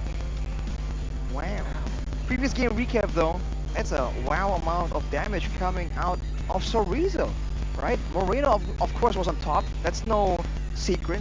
But the fact that Sorizo was the second highest damage dealer, 10,000 gold damage difference only, shows again that in that game he was a bit underrated, overlooked on the EXP lane, keeping Fluffy in control. Fluffy on the Paquito, nonetheless. Something that he's usually really adept at doing. Sorizo was able to keep him under control, and Sorizo was also just so annoying in the back line. If Brands is a menace if you can get right up next and close and personal to Marino, Sorizo is a menace when you can get up close and personal to Brands and clock it right there. As you can see, if you look at the whole situation right there, the fact that the Carmilla was supposed to be a counter to the team fights really didn't work out the way Evos really wanted it to. Absolutely not. He was just so sleek with it. Leak. Yeah. Like, He caught them off. Fine. yeah, I agree. I think he understands. I'm mad at Goni now. But go on, Goni, you were saying. Yeah, I think we mentioned it earlier. He's stunned. Was what built that game in the early game with the gangs, with the shortcuts, with just crumbles, right? It dismantled Evo's Glory early, and they don't have the time to recover. Almost, but not. Not quite. Vikatron though, again, like you mentioned, Goni, did a great job just avoiding these obvious team fights. They were just very surprising with how they were approaching these fights. It's almost like they want to make sure that it's a pickoff. They never just go in for a fight. It's like they have a radar that detects how close Dreams is. When he's around, they're like, okay, no, don't play with him. Like kids on the playground. Don't play with Dreams. We want him around here. Once Dreams is gone though, everyone just has a good time from Bigatron. So we'll see if right now the chip will finally be respected, because for Evos that certainly was a big problem, a big wrench in the neat cogs of the Evos machine. Let's see the adaptations coming through for the fourth game of this series, as we are moments away of entering the drafting phase. Coliseum beckons, and we'll see who will stay on the blue side Will Evos opt for blue side once again? Or are they content with red side? And the answer is they will go first pick, ladies and gentlemen. Presented to you by the official tournament smartphone of Samsung Galaxy. And the picks are rolling through. Wow. They mean business. Moskov, Alpha, and the Yuzong. These all are 3 power picks. Bigatron respond with very similar things here, with the Sicilian being picked up once again. Signature picks all around the board. Moskov, Alpha, Yuzong. And yeah, we saw what Moreno did on that Sicilian. Seems like he wants to replicate that with the help of the Baksha and the Roger. Second phase, wow, that was, yeah, you're right, quick. No Varia though, man, out. You know, that what is currently lacking in EVOS' composition is range. And they will deny the Novaria from EVOS' hand. Interesting. A Diggy though, showing up out of nowhere. What do they have planned here? Are they trying to go for something that could just destroy in like a big combo? Could be something like an Atlas, you know, a throwback. That is usually the pick that can be countered by a Diggy. But considering the stats, considering the history and the context right now, there's no way that Bigatron can preemptively expect that. So Minotaur is the closest thing. Tigreal is also a possibility, right? King of Tigreal is Dreams. Let's hear it from the crowd. Iggy is also a natural counter towards the Tigreal. And it's a pick that Key is quite comfortable in playing. So I have to see, with the CC ban away, that backline threat that Sorizo had will be notified. The Edith comes through for an extra bit of damage. It's a lot of magical, spammable damage right here, but not a lot of tankiness outside of the Baksha. Could be a dangerous situation for Evos, but with the Moskov and the Alpha and the Yuzong, there's a chance they're gonna go all out and just sink in their claws into Moreno in the back line.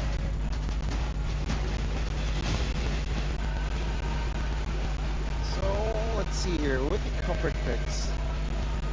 We really want to go for the Tiger. Oh, Valentina is hovered around. Also, yep, Tiger. And the Valentina. So a lot of purple heroes here inside of EVOS Glory in this game. So Bigatron responding with. It's like a throwback to the purple meta with the Tigreal, with the Valentina that has a chance to steal away the Primal Wrath. That is a lot of damage potentially coming out from the Valentina. But again, they're not all too tanky. They're still very combo based, momentum based in the big fights. For Bigatron, what would be this final pick here to seal the whole thing? Is it more tankiness? Is it more crowd control? It's both! It's playmaking for Sorizo here.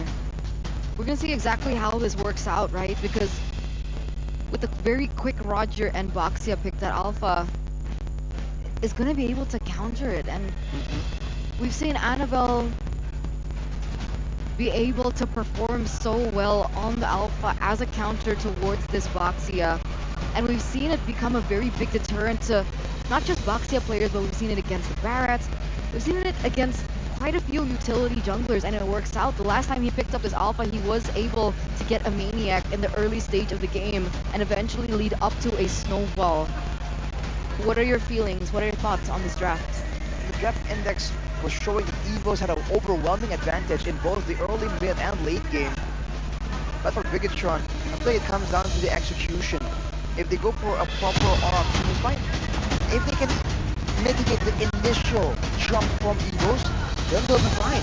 And keep in mind that Evos right now have a lot of combo reliant, they are very combo reliant in their team fight, so if Bigatron can avoid that, they should be okay.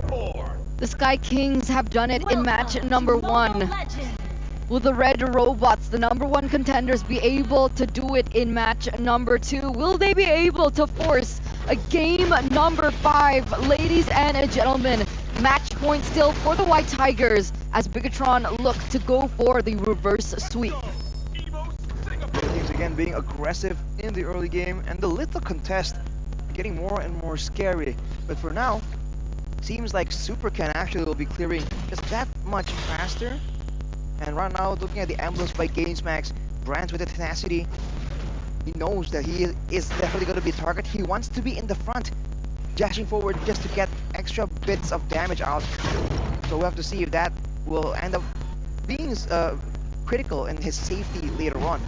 Clock, though, with the Inspire, he wants to get those spells out as often as possible. It's almost a bit utility-based for him, with a lot of big ultimates to steal away from the side of Bigatron. Going back to the gold lane, what do you think about this Moskov and the Roger matchup? Who does it favor? Before that, Spirit of Alpha almost connects on towards him on 3v1 there for a moment. But yes, the Moskov and the Roger. I think the Roger still has more of an advantage for sure, but whoa! Oh, Dreams flickers out just in time. Iman is just posturing over two members of EVOS there. He's not caring. Turtle will be up in 5, so let's see here. What will EVOS do? The side roll isn't level 4 yet. Not just yet, but there you go, Eterna. As you ask the question, the answer pops up. That seems to be a pattern for today as well. But with this level advantage, Marino not level 4 either. The Turtle's already very, very low. Dreams doesn't have the combo. Explosion not available, but the Black Dragon form will be invested, will come to gain something. Thinker from Shatter there from the side of King. He's not next to any EVOS members, but this time Dreams will be comboed. The damage though will not be enough just yet. 1 HP, but he survives. Evil Ignition sure would have gotten him there as Fluffy and Sorizo in a 1v1 situation. Fluffy on the Yutong. Great laning prowess. 1v1, there's no way Sorizo should win in an all-out duel. But that's for now. With more regeneration, that's a whole different story. Knowing that Tarista's kit damage reduction when he's lower, the sustain as well. Seems like for Bigatron, it's more of a multifaceted approach right here. They are alternating the ganks very reliably. If we take a look at the items so far, just components for now. I think they have to wait a bit longer to see any real power spikes. Can move on towards Fluffy. Has the Poissons, but does not want to engage more. Top lane though, Dreams will slide away from danger. Almost. No flicker just yet, but almost. So perhaps here, after that recall, he might want to engage with the flicker implosion that we have yet to see in this game. Can finally feel the tempo difference here in game number 4, as both of these teams, they don't want to take too much of a risk. They know what's at stake here. They know that they will have to fall to the lower bracket, especially for Bigatron, with the pressure definitely on them. But EVOS also don't want to lose their ground. They also don't want to lose their momentum to get that second life as they continue on into the upper brackets. The Turtle has already spawned. Annabelle here at level 8. Super Ken still falling a little bit behind. He should be able to get it very, very soon. But that's a small window if they want to take advantage of it.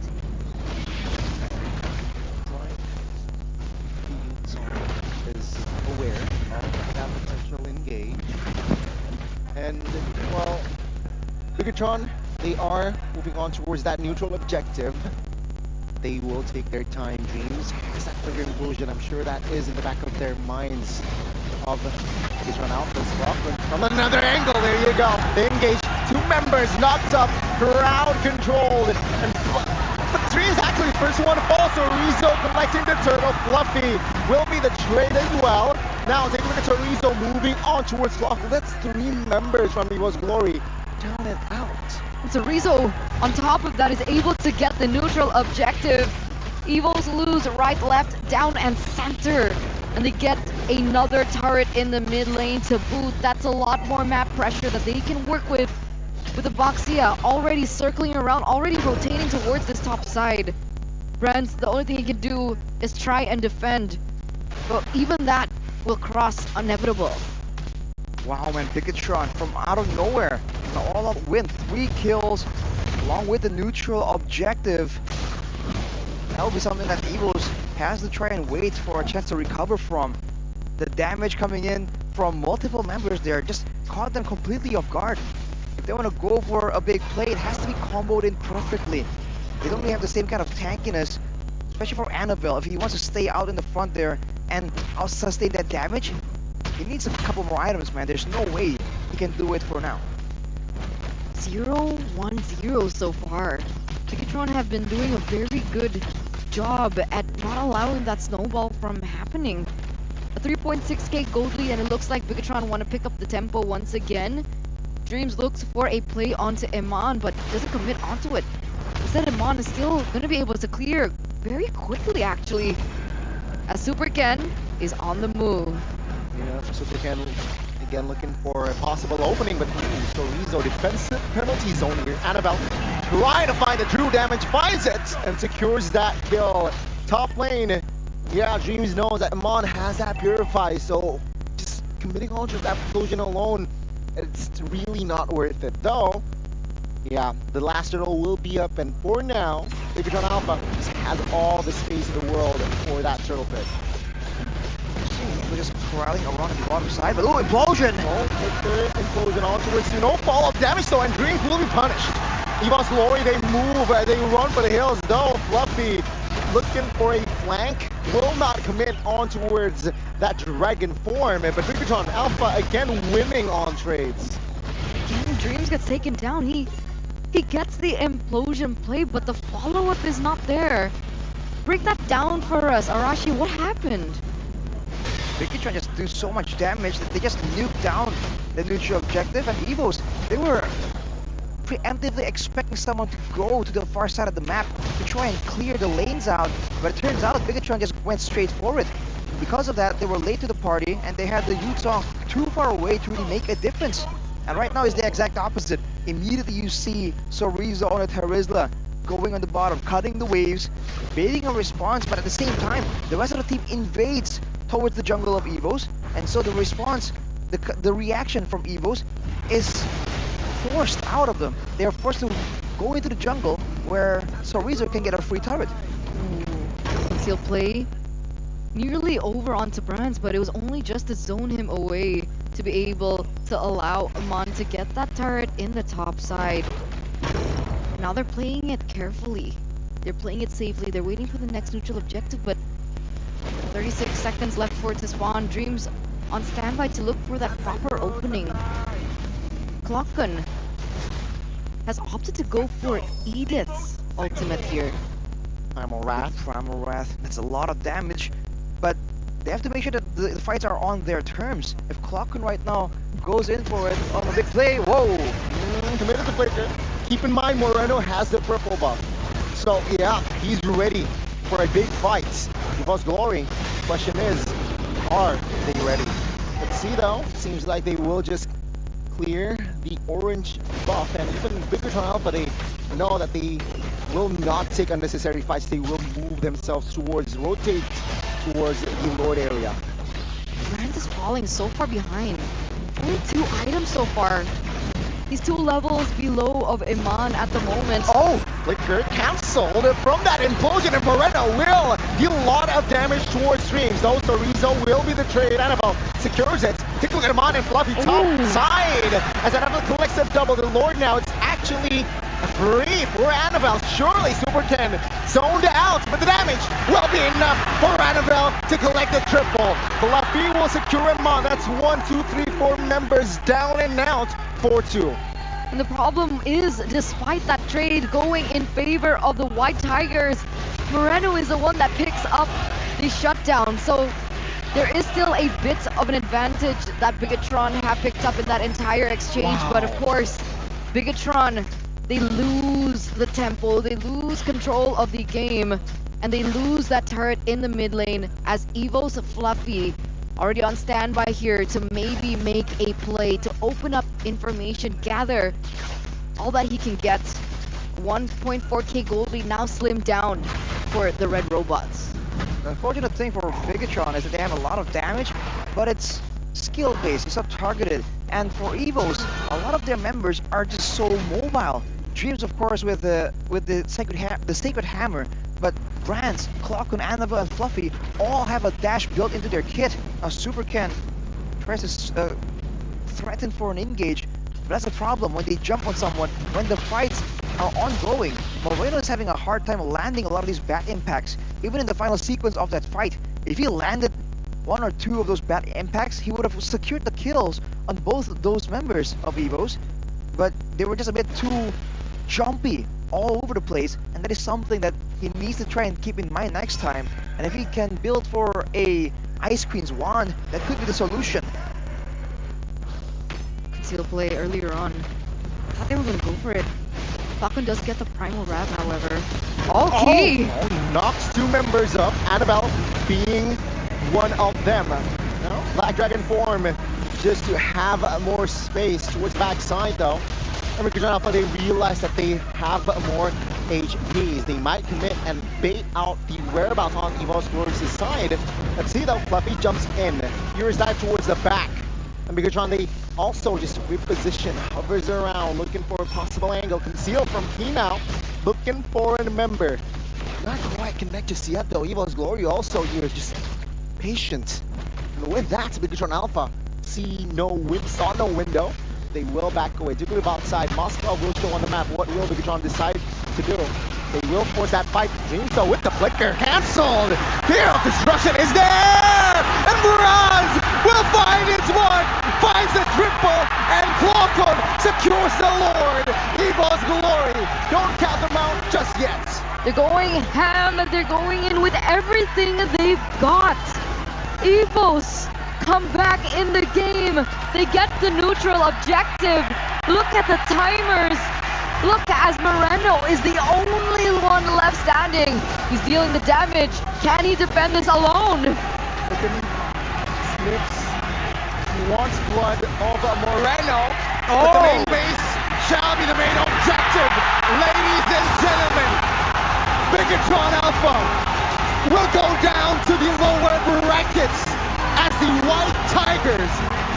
They will soar and fight in the upper bracket finals.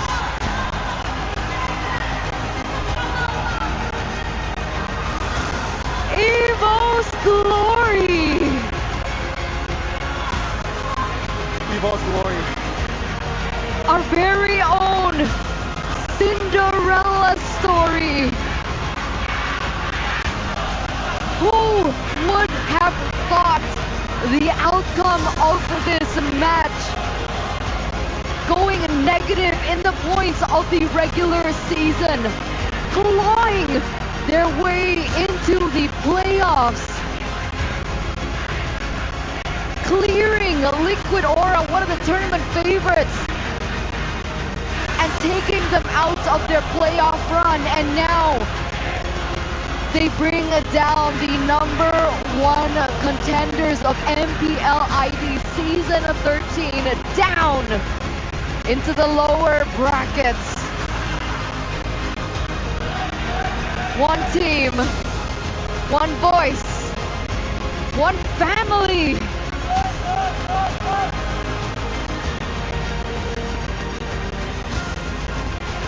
What a performance by EVOS, despite the surprises that Bigatron has set up for them. They found a way. They powered through with signature pocket picks, with great execution and patience and discipline. EVOS, man, they're a real contender and they're a real problem for everyone in the playoffs right now. It was a Liquid Aura. Today it will be Bigatron Alpha. EVOS Glory will become a legend after in this playoff run already. 3-0, and now 3-1. Fnatic on it. Wow. What an outcome. A big contender, Gunny. We're gonna talk to this contender. Our very own anime arc at MPL ID Season 13. Let's talk to them with Bude Clara Mongstar and Monica Conado on the stage. Pasa.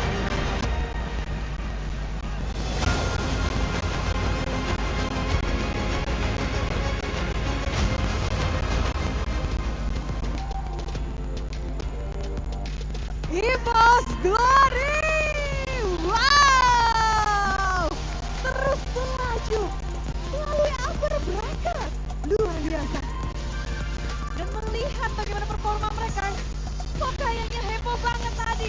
Fluffy, kemenangan ini begitu nge-hype kah untuk kamu? Apa? Kemenangan yang sudah kamu tunggu-tunggu kah? Ya, kemenangan ini udah saya tunggu-tunggu sih sebenarnya. Kan soalnya saya ditungguin juga sama player Bigetron. Oh, ekspresif banget dari tadi ya. Ini benar-benar luar biasa. Akhirnya ketemu lagi kemarin, kayaknya baru ketemu Epic Glory kita Bude ya. Hari ini ketemu lagi dan kita akan lihat nanti ya besok. Oke, responnya saat ditunggu pada saat terakhir regular season ya. Apa tuh? Gimana kalian menjawab penantian dari Bigetron? Mau jawab, Responnya apa? Responnya ketika, apakah tertantang dan jadi responnya biasa aja sih Bude sebenarnya. Kan mungkin panas sekali player Bigetronnya. Jadi ya kalau gue sih pribadi biasa aja. biasa aja tapi menang ya, dan menunjukkan bahwa memang ini masih EVOS masih menjadi most wanted-nya Bigetron Alpha. Ini kalian pembuktian kan memang nggak bisa kalah nih dari Bigetron. Emang pembuktian nih tetap jadi most wanted-nya Bigetron. Keren. Jadi memang kita ngelihat dari Bigetron leg kedua hanya kalian yang bisa mengalahkannya. Sekarang pun kalian melakukan hal itu lagi. The top klasemen kalian turunkan ke lower bracket. Kita ngelakuin kayak biasa sih, kayak maksudnya nganggap semua tim sama, jadi lakukan yang terbaik setiap roundnya sih. Lawan yang terbaik, namun Bigetron tuh digadang-gadang menjadi tim yang terkuat juga karena melihat dari regular season mereka. Tapi gimana sih kalian melihat sang robot merah di match pembukaan mereka hari ini? Ya kalau dibilang kan masih kuat ya, emang kuat lah, nyatanya bisa top 1. Terus juga dari game match tadi maksudnya nggak ada yang menang gampang ataupun kalah gampang, semuanya match seru. Jadi ya emang itu ngebuktikan kualitas Bigetron juga lah. Wow, tapi sebenarnya kalau dibilang kalian itu udah bertarung dari kemarin di day pertama. Ini menjadi pertandingan kedua kalian di playoff. Sedangkan untuk Bigetron ini pertandingan pertama pembukaan di playoff. Jadi sebenarnya ini keuntungankah buat kalian sebenarnya dari regular season ke playoff ini berada di mungkin bukan di upper bracket? Makanya kali ini kayaknya bisa ngalahin top klasemen. Ya kalau dibilang keuntungan nggak juga lah, pasti di regular season juga kita maunya upper bracket juga. Ya pasti ya kayak tadi yang aku bilang, kita lakuin yang terbaik setiap roundnya lah. Terus juga dari persiapan semuanya udah dari coaching staff, udah pasti udah siapin semuanya juga. Namun dari kalian sendiri, sebelum match ini berlangsung, apa yang kalian mungkin lakukan dan perbincangkan spesial untuk pertarungan upper bracket ini? Ada nggak? Nggak ada sih, kayak match biasa aja, lawan tim yang lain juga sama aja. Sama aja. Wow. Menarik ya pastinya. Kalau kita melihat di game ketiga tadi, what happened with NFL? Kayaknya diincar mulu ya. Halo. Gimana tuh NFL? Di game ketiga tadi kayaknya diincar mulu tuh kamu. Disusahin sama Ken sih, kayak gak dikasih farming sama Ken. Jadi gimana nih? Tapi ternyata kalian berhasil mengamankan poin kemenangan di match kali ini. Ketemu Super Ken yang dari season sebelumnya juga bisa dibilang ini, kalau tadi ya sama Coach Aldo, ex-coachnya bilang Super Ken ini salah satu jungler yang berpotensi luar biasa nih di MPL Indonesia. Menurut kamu seperti apa nih Anabel? Ya emang jago, soalnya Super Ken standar jungler saya. Sebagai standar junglermu. Ya. Sebagai standar berarti kamu ingin terus menggapainya dong. Ya bisa dibilang gitulah. Namun sekarang kamu sudah berhasil memenangkan match melawan Super Ken. Apakah ini berarti sesuatu? Kamu sudah mencapai standar itu? Lagi beruntung sih, lagi beruntung. Lagi beruntung, tapi sudah sampai ke standar itu belum? Kayaknya belum, soalnya Super Ken lebih unggul dibanding saya. Wow, dalam bidang apa tuh? Ya decision making lah pastinya. Benar, saling respect satu sama lain, dan itu ditunjukkan. Kali ini kalian tetap bertahan di upper bracket. Namun lawan kalian esok hari adalah Sang Raja Langit. Raja Hutan harus berhadapan dengan Raja Langit. Tentu ini akan menjadi menarik buat kamu sendiri. Lawanmu esok, ada Kairi dan juga Onyx, Fnatic Onyx. Bagaimana kalian melihat untuk pertempuran di upper bracket esok hari? Kalau aku katanya mau jawab sih.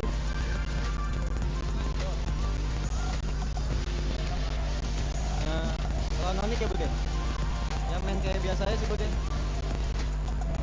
biasa. Bentar, kayak biasanya kalian tuh gimana sih? Ini playoff, ini pasti nggak mungkin biasa. Terlihat semua orang tuh terkaget-kaget, terheran-heran.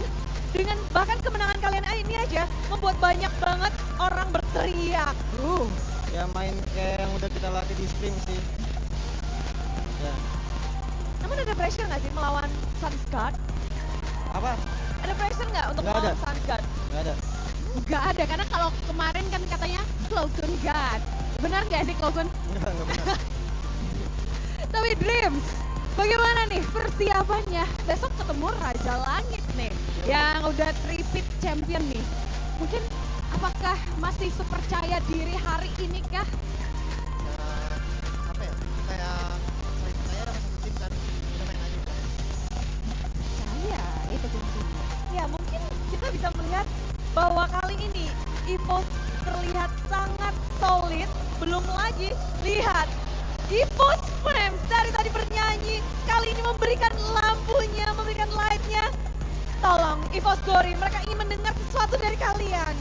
Regi biasanya mau ngomong terus. Udah. Buat EVOS Fam nih, buat EVOS Fam. Buat EVOS Fans ya terima kasih lah udah dukung kita terus, apalagi buat EVOS Garis Keras yang selalu dukung kita, terus buat koreo-koreonya juga keren banget. Ramein lagi besok. Karena satu kemenangan lagi, kalian bisa menjadi wakil dari Indonesia untuk MSC. Kalian sadar akan hal itu? Sadar lah. Bisakah kalian menggapai itu? Ya berdoanya pasti lancar semuanya lah.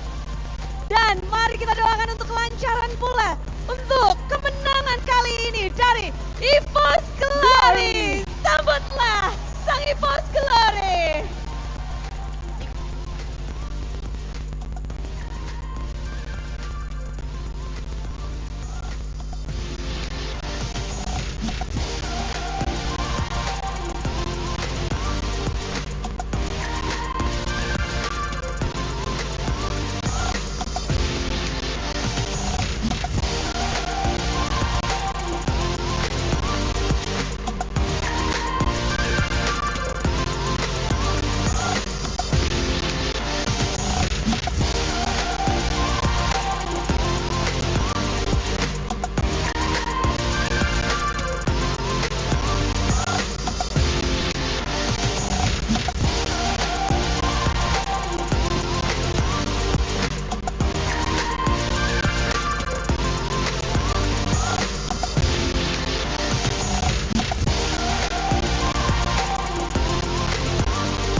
The upper bracket finals, here we go. We finally get to see who will battle it out up there in the skies with the Sky Kings. It's the White Tigers obtaining wings. That rhymed, by the way. Thank you so much. What? Rap God. Sky Kings. The White Tigers grew wings. Yeah, bars. I know, Bars. right? Talented. MC Turner. Amazing. You know it. Album coming soon. But man, wow. You could make a pretty sick song out of the chants coming in from the EVOS fans, man. It hasn't stopped. No, it's been constant. Even Unreal. as the player of the game, the player of the match, was walking after his interview, it didn't stop. It went even louder as Brands was giving out the high fives. Yep. But this is the player of the match presented to you by the official tournament smartphone Samsung Galaxy. This time he goes for the Moskov and the Purify. You know, there was a time back then where Moscow with Purify is weird, is frowned upon, it's almost an insta-lose. But now, you don't see the Moscow actually going with the Inspire anymore, ever. There's just so much danger around. And in this game, despite being exposed, being faced with the surprises from Bigatron, the Sicilian coming in, EVOS, within one game, found a working solution. If you can't out-damage the Sicilian, make sure that you can get up close and personal to him. And as we were talking about it, everyone just dashed. It's almost like Bigatron didn't lose the fight, he just got overwhelmed, got run over by Evos just dashing through. And part of the reason why they're able to do so was Brands helping with the clearing, helping with the damage. The Spear of Destruction has an extra layer of danger for the members of Bigatron, especially in the back line. Here's the MVP heat map here for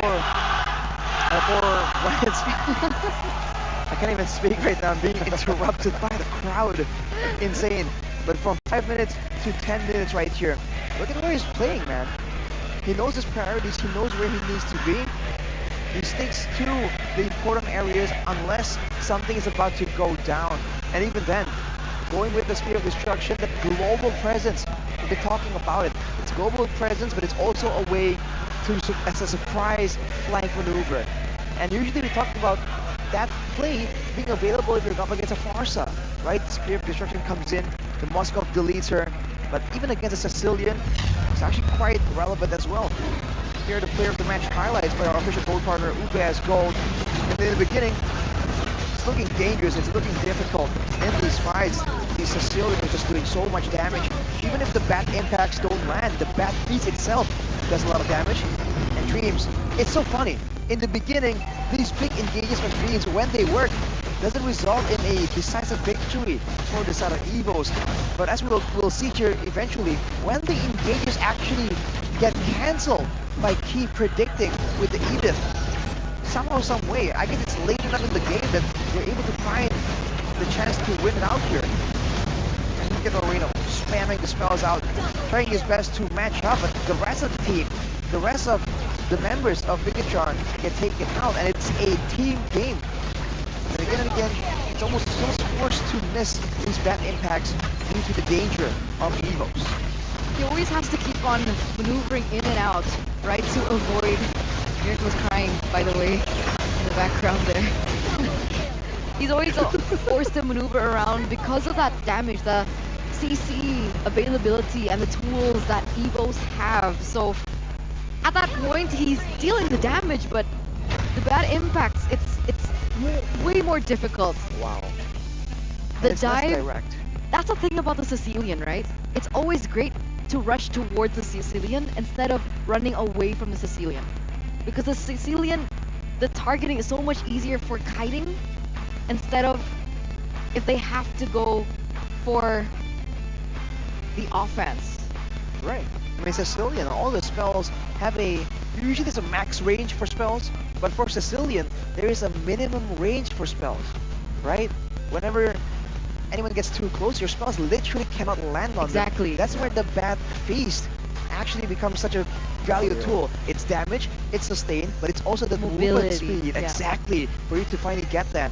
And we talked about the potential solutions for the approach from Eva's Glory. The Ice Queen's wand, it was completed actually in the end right there, but too little too late. Evos were just able to just rush through again and again, and despite having technically 3 very technical frontliners, right? The Baxia, the Terizla, and technically the Edith as well, who builds full defensive items, Evos were just able to just melt down everyone, partially due to the true damage coming out of Annabelle, and of course, Brands on the Moskov just doing it all. And the fights are that clumped, and that really values this composition for Eva's Glory. They can just hit everyone at the same time. And of course, shout out to Fluffy being on the Yutong. He wasn't able to get huge denials in this game, and he was just struggling to match Terizla initially. But you put Fluffy on an aggressive laner, he has impact, whether you like it or not. This is surprising, actually. If we take a look at the gold distribution for both Eman and Brands, it's actually quite fair in terms of the minion gold distribution.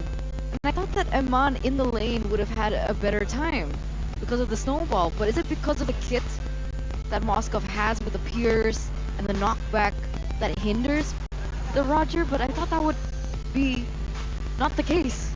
But why is it that it's so close? Well, the Moskov is just very much flexible, right? You have an attack speed boost, you have a gap closer or an escape, and you have a crowd control tool, and of course mobility, which is why it's been so popular. I think Emmanuel was still doing pretty well in the lane, but he was unable to really capitalize and actually literally snowball in the lane because every single time he tries to go for it, there seems to be safety measures available for Evos. And he even went with the Purify as well, so he is extra safe. And that's just the way Brands likes to play. He wants to have all the guarantees as much as possible in order to be able to go and make aggressive plays like we saw in that final sequence. Just arriving right next to all of the action, knowing that he has that extra layer of safety, I would say. What an execution, right? Overall from Evos. Going almost with the sweep. And this game, we saw from the drafts, is already mostly confirmed. The boss comp, you got the Alpha, Song, Tigreal as well. It just shows that, hey, you don't care about prior heroes. You don't care about meta quote-unquote heroes. I think it just shows again. Power hero, I'm gonna give it to you, says their coach. I think it's a great showing of like, okay, there's some meta, right? But power heroes still have an impact, right? In the right circumstances, in the right situations. It's all about how you play it in the Land of Dawn and how you can kind of like craft a proper working, coordinated composition. Because of course it's all great signature heroes for the side of Evos, but they all work well together as well. It's not just, okay buddy, you like this hero, go for it. You're good at this hero, go for it. It's still calculated, so props to Coach Strategy for coming up with it. Top G strategy. Because for a while there, it wasn't looking too good for Evos, It wasn't convincing. right? It wasn't. Like, Arashi mentioned that there wasn't a snowball built, but Aman had the gold lead. But Sabar, Bronze sabar. wasn't far behind.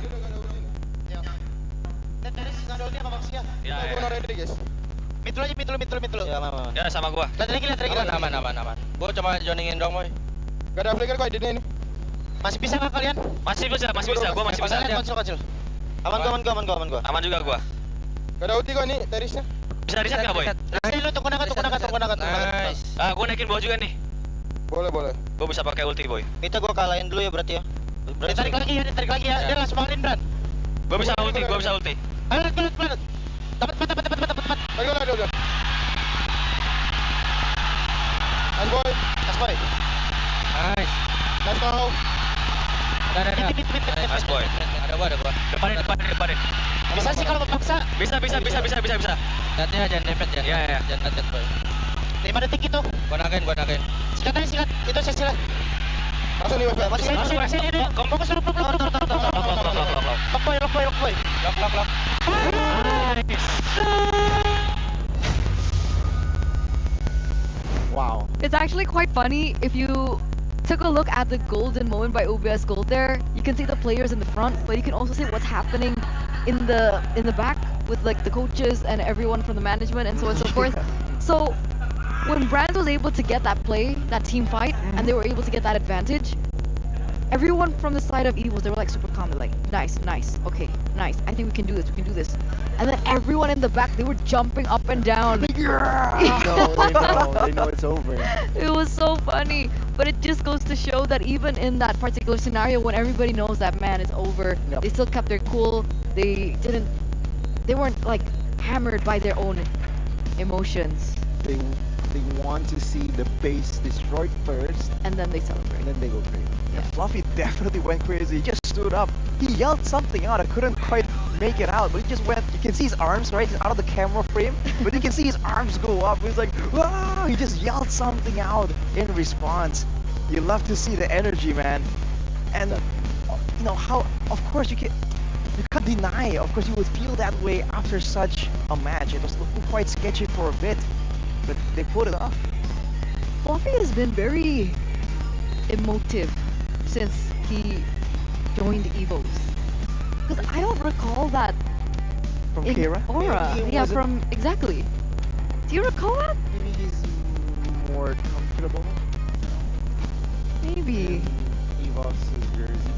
Maybe. There's actually a meet and greet going on MMG. back there, ladies and gentlemen. So if you guys want a chance to meet and greet your idols, your pro players, your favorite team, You guys can totally do that if you come over to Velodrome, Jakarta International Velodrome. GIV. JIV. Oh, JIV, my bad. JAV? What? 3-1 though. Jim. Wow. Wow, indeed. We're now gonna take a look at the Kadia play of the day. It's Dreams from Evo's Glory. Look at this, man. He just went for that initiation.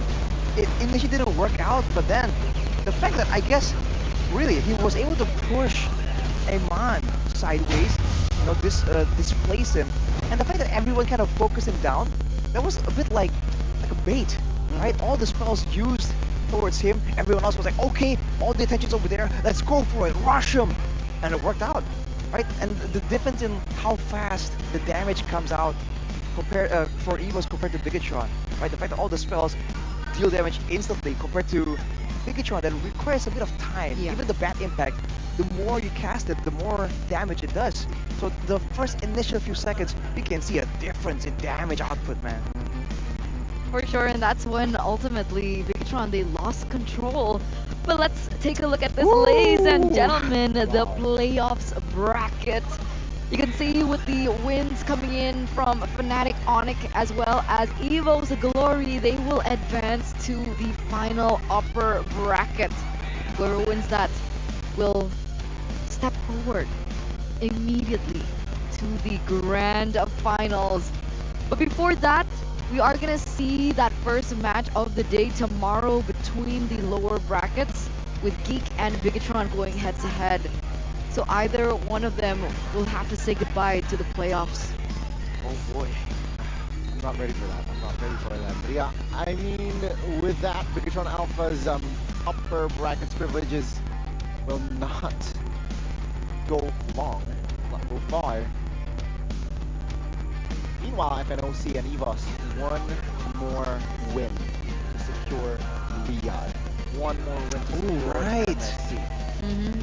There's more than just playoffs at stake right now. A lot of teams definitely have their eyes already at least a bit ahead. But they have to make sure they don't get too far ahead of themselves, because as you can see, even the tournament favorites can slip up. Teams are just improving like crazy right now, and you can never know for sure. There's so much on the line. I mean, you mentioned Riyadh, but that prize pool, the life-changing prize pool. Oh yeah. I think people are saying that this is one of the biggest prize pools we've ever seen in MLBB history. And that's what makes MSC. It's MSC and Riyadh with the life-changing prize pool. So all these teams, all these orgs, all these players, they're desperately trying to get that ticket.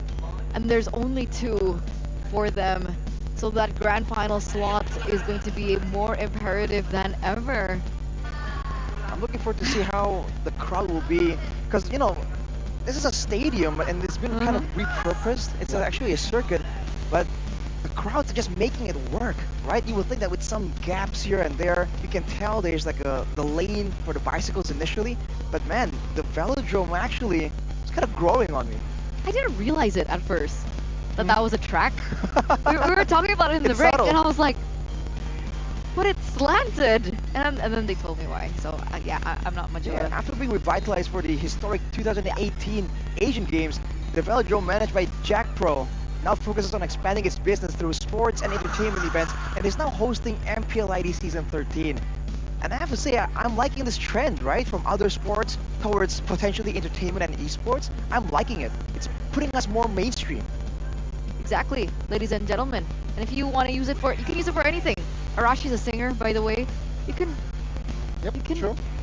make a concert Concert. here. Well, it's not just the concert, right? Because aside from esport events, they can also be used for multi-purpose events like concerts, like you mentioned, but boxing, you don't wanna school sing events, here? corporate gatherings even, You don't and wanna brand sing. activations. Your everyday venue for all your needs.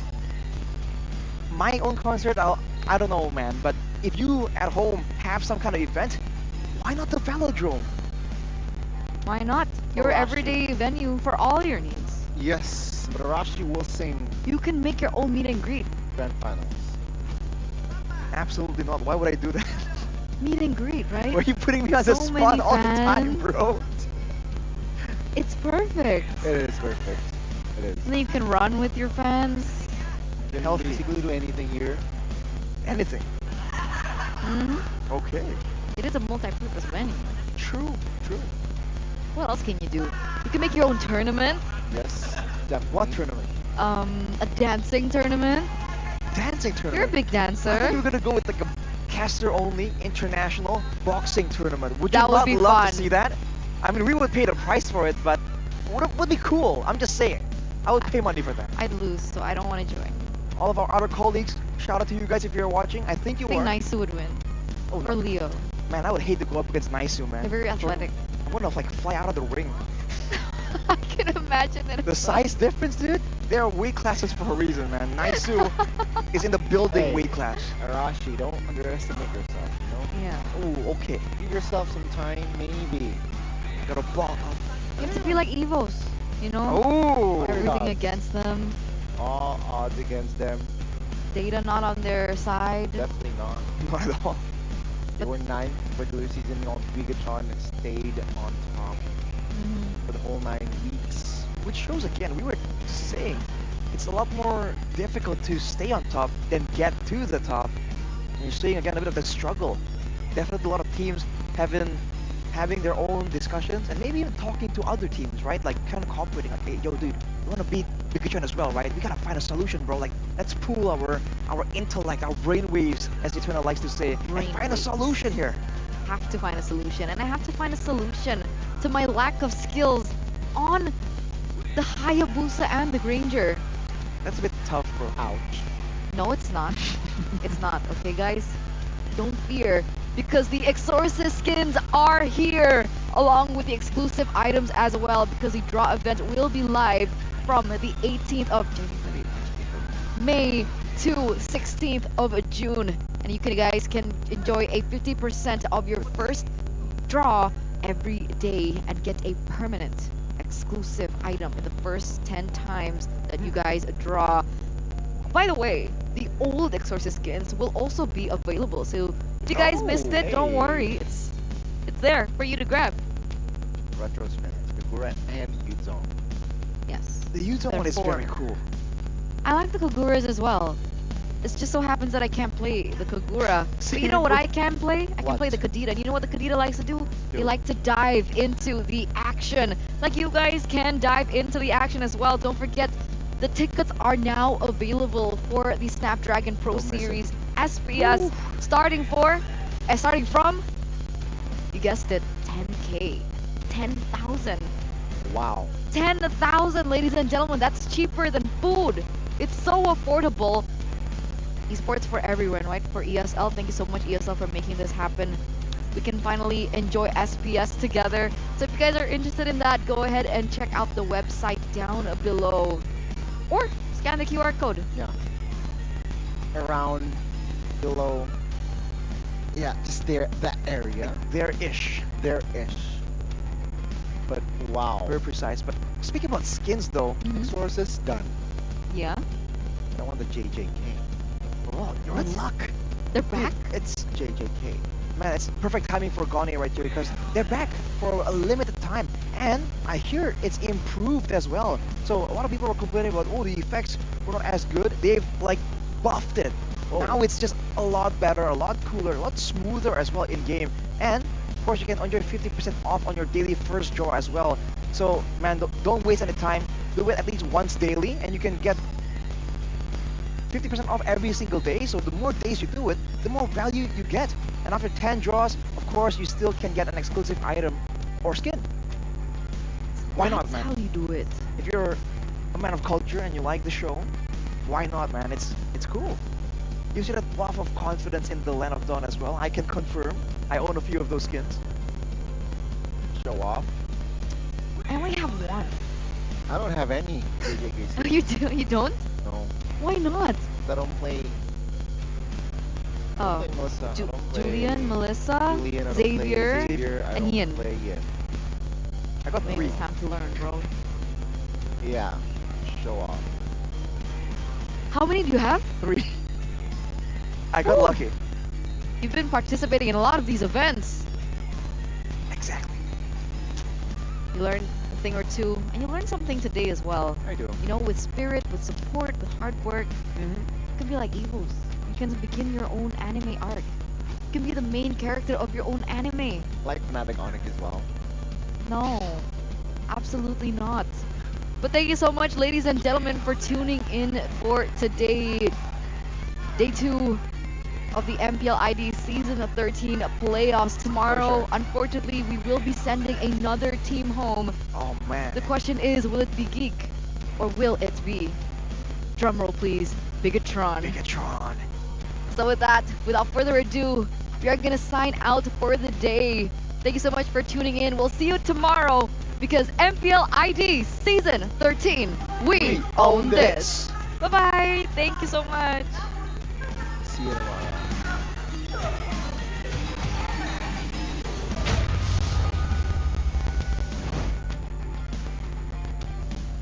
Selanjutnya ada Geek dan juga Bigatron yang harus ditarik turun ke lower bracket, tapi sebaliknya Bude Clara tentunya ada 2 tim yang terus melaju di upper bracket.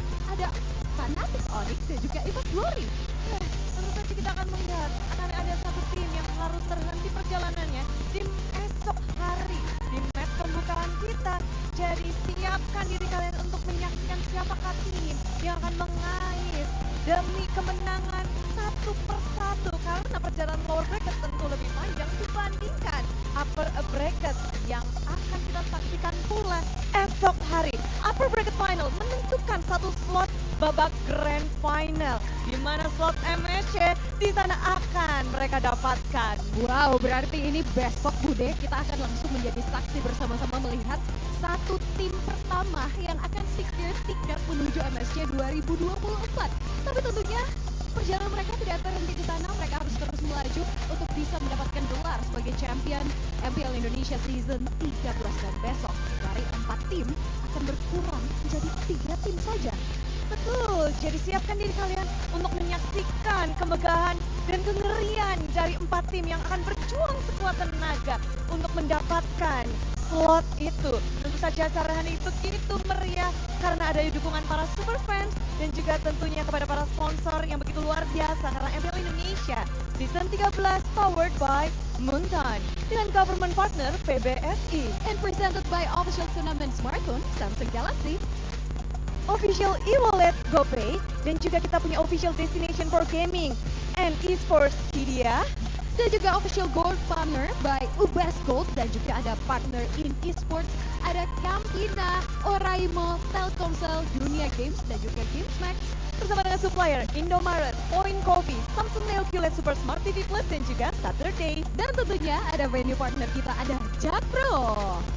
Begitu meriah tentunya kita melihat bagaimana antusias dari para super fans, dari para supporter, dari para keluarga, kerabat, dan juga tentu saja yang lagi di rumah, yang lagi nonton bareng. Dari Sabang sampai Merauke, dukungan kalian terus mengalir dan bisa dirasakan energinya di panggung yang megah ini. Wow, betul sekali. Tapi Bude Clara, tentunya keseruan ini tidak hanya di dalam arena saja, karena MPL Indonesia Season 13 juga ada MPL Festival yang sangat seru, banyak sekali aktivitas-aktivitasnya, dan tentunya di dalam arena seperti biasa ya, tadi kita ada bagi-bagi skin gratis, jadi ini luar biasa sekali. Betul, banyak sekali acara yang bisa kita ramaikan juga, bisa kita nikmati di luar sana. Seperti yang Monica bilang, keseruan yang hanya di dalam sini tapi juga di luar sana, dan bahkan dari Sabang sampai Merauke, dari kutub utara sampai kutub selatan. Wongnya dewek lagi pada nonton juga nih.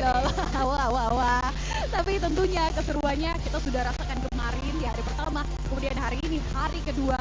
Tapi jangan kemana-mana dulu, kalian harus menjadi saksi sampai dengan nanti di babak grand final pada hari kelima babak playoff ini untuk melihat siapa yang akan menjadi champion dari MPL Indonesia Season 13. Hari ini kita harus berpamit, namun esok hari juga akan ada satu tim yang berpulang dan harus say goodbye. Malam ini, malam yang tentunya panjang dan mendebarkan. Esok hari akan seperti apa? Jadi kita nantikan kalian tentunya di hari yang ketiga babak playoff MPL Indonesia Season 13. We own this. See you.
terus berlari, terus ke arah puncak tertinggi.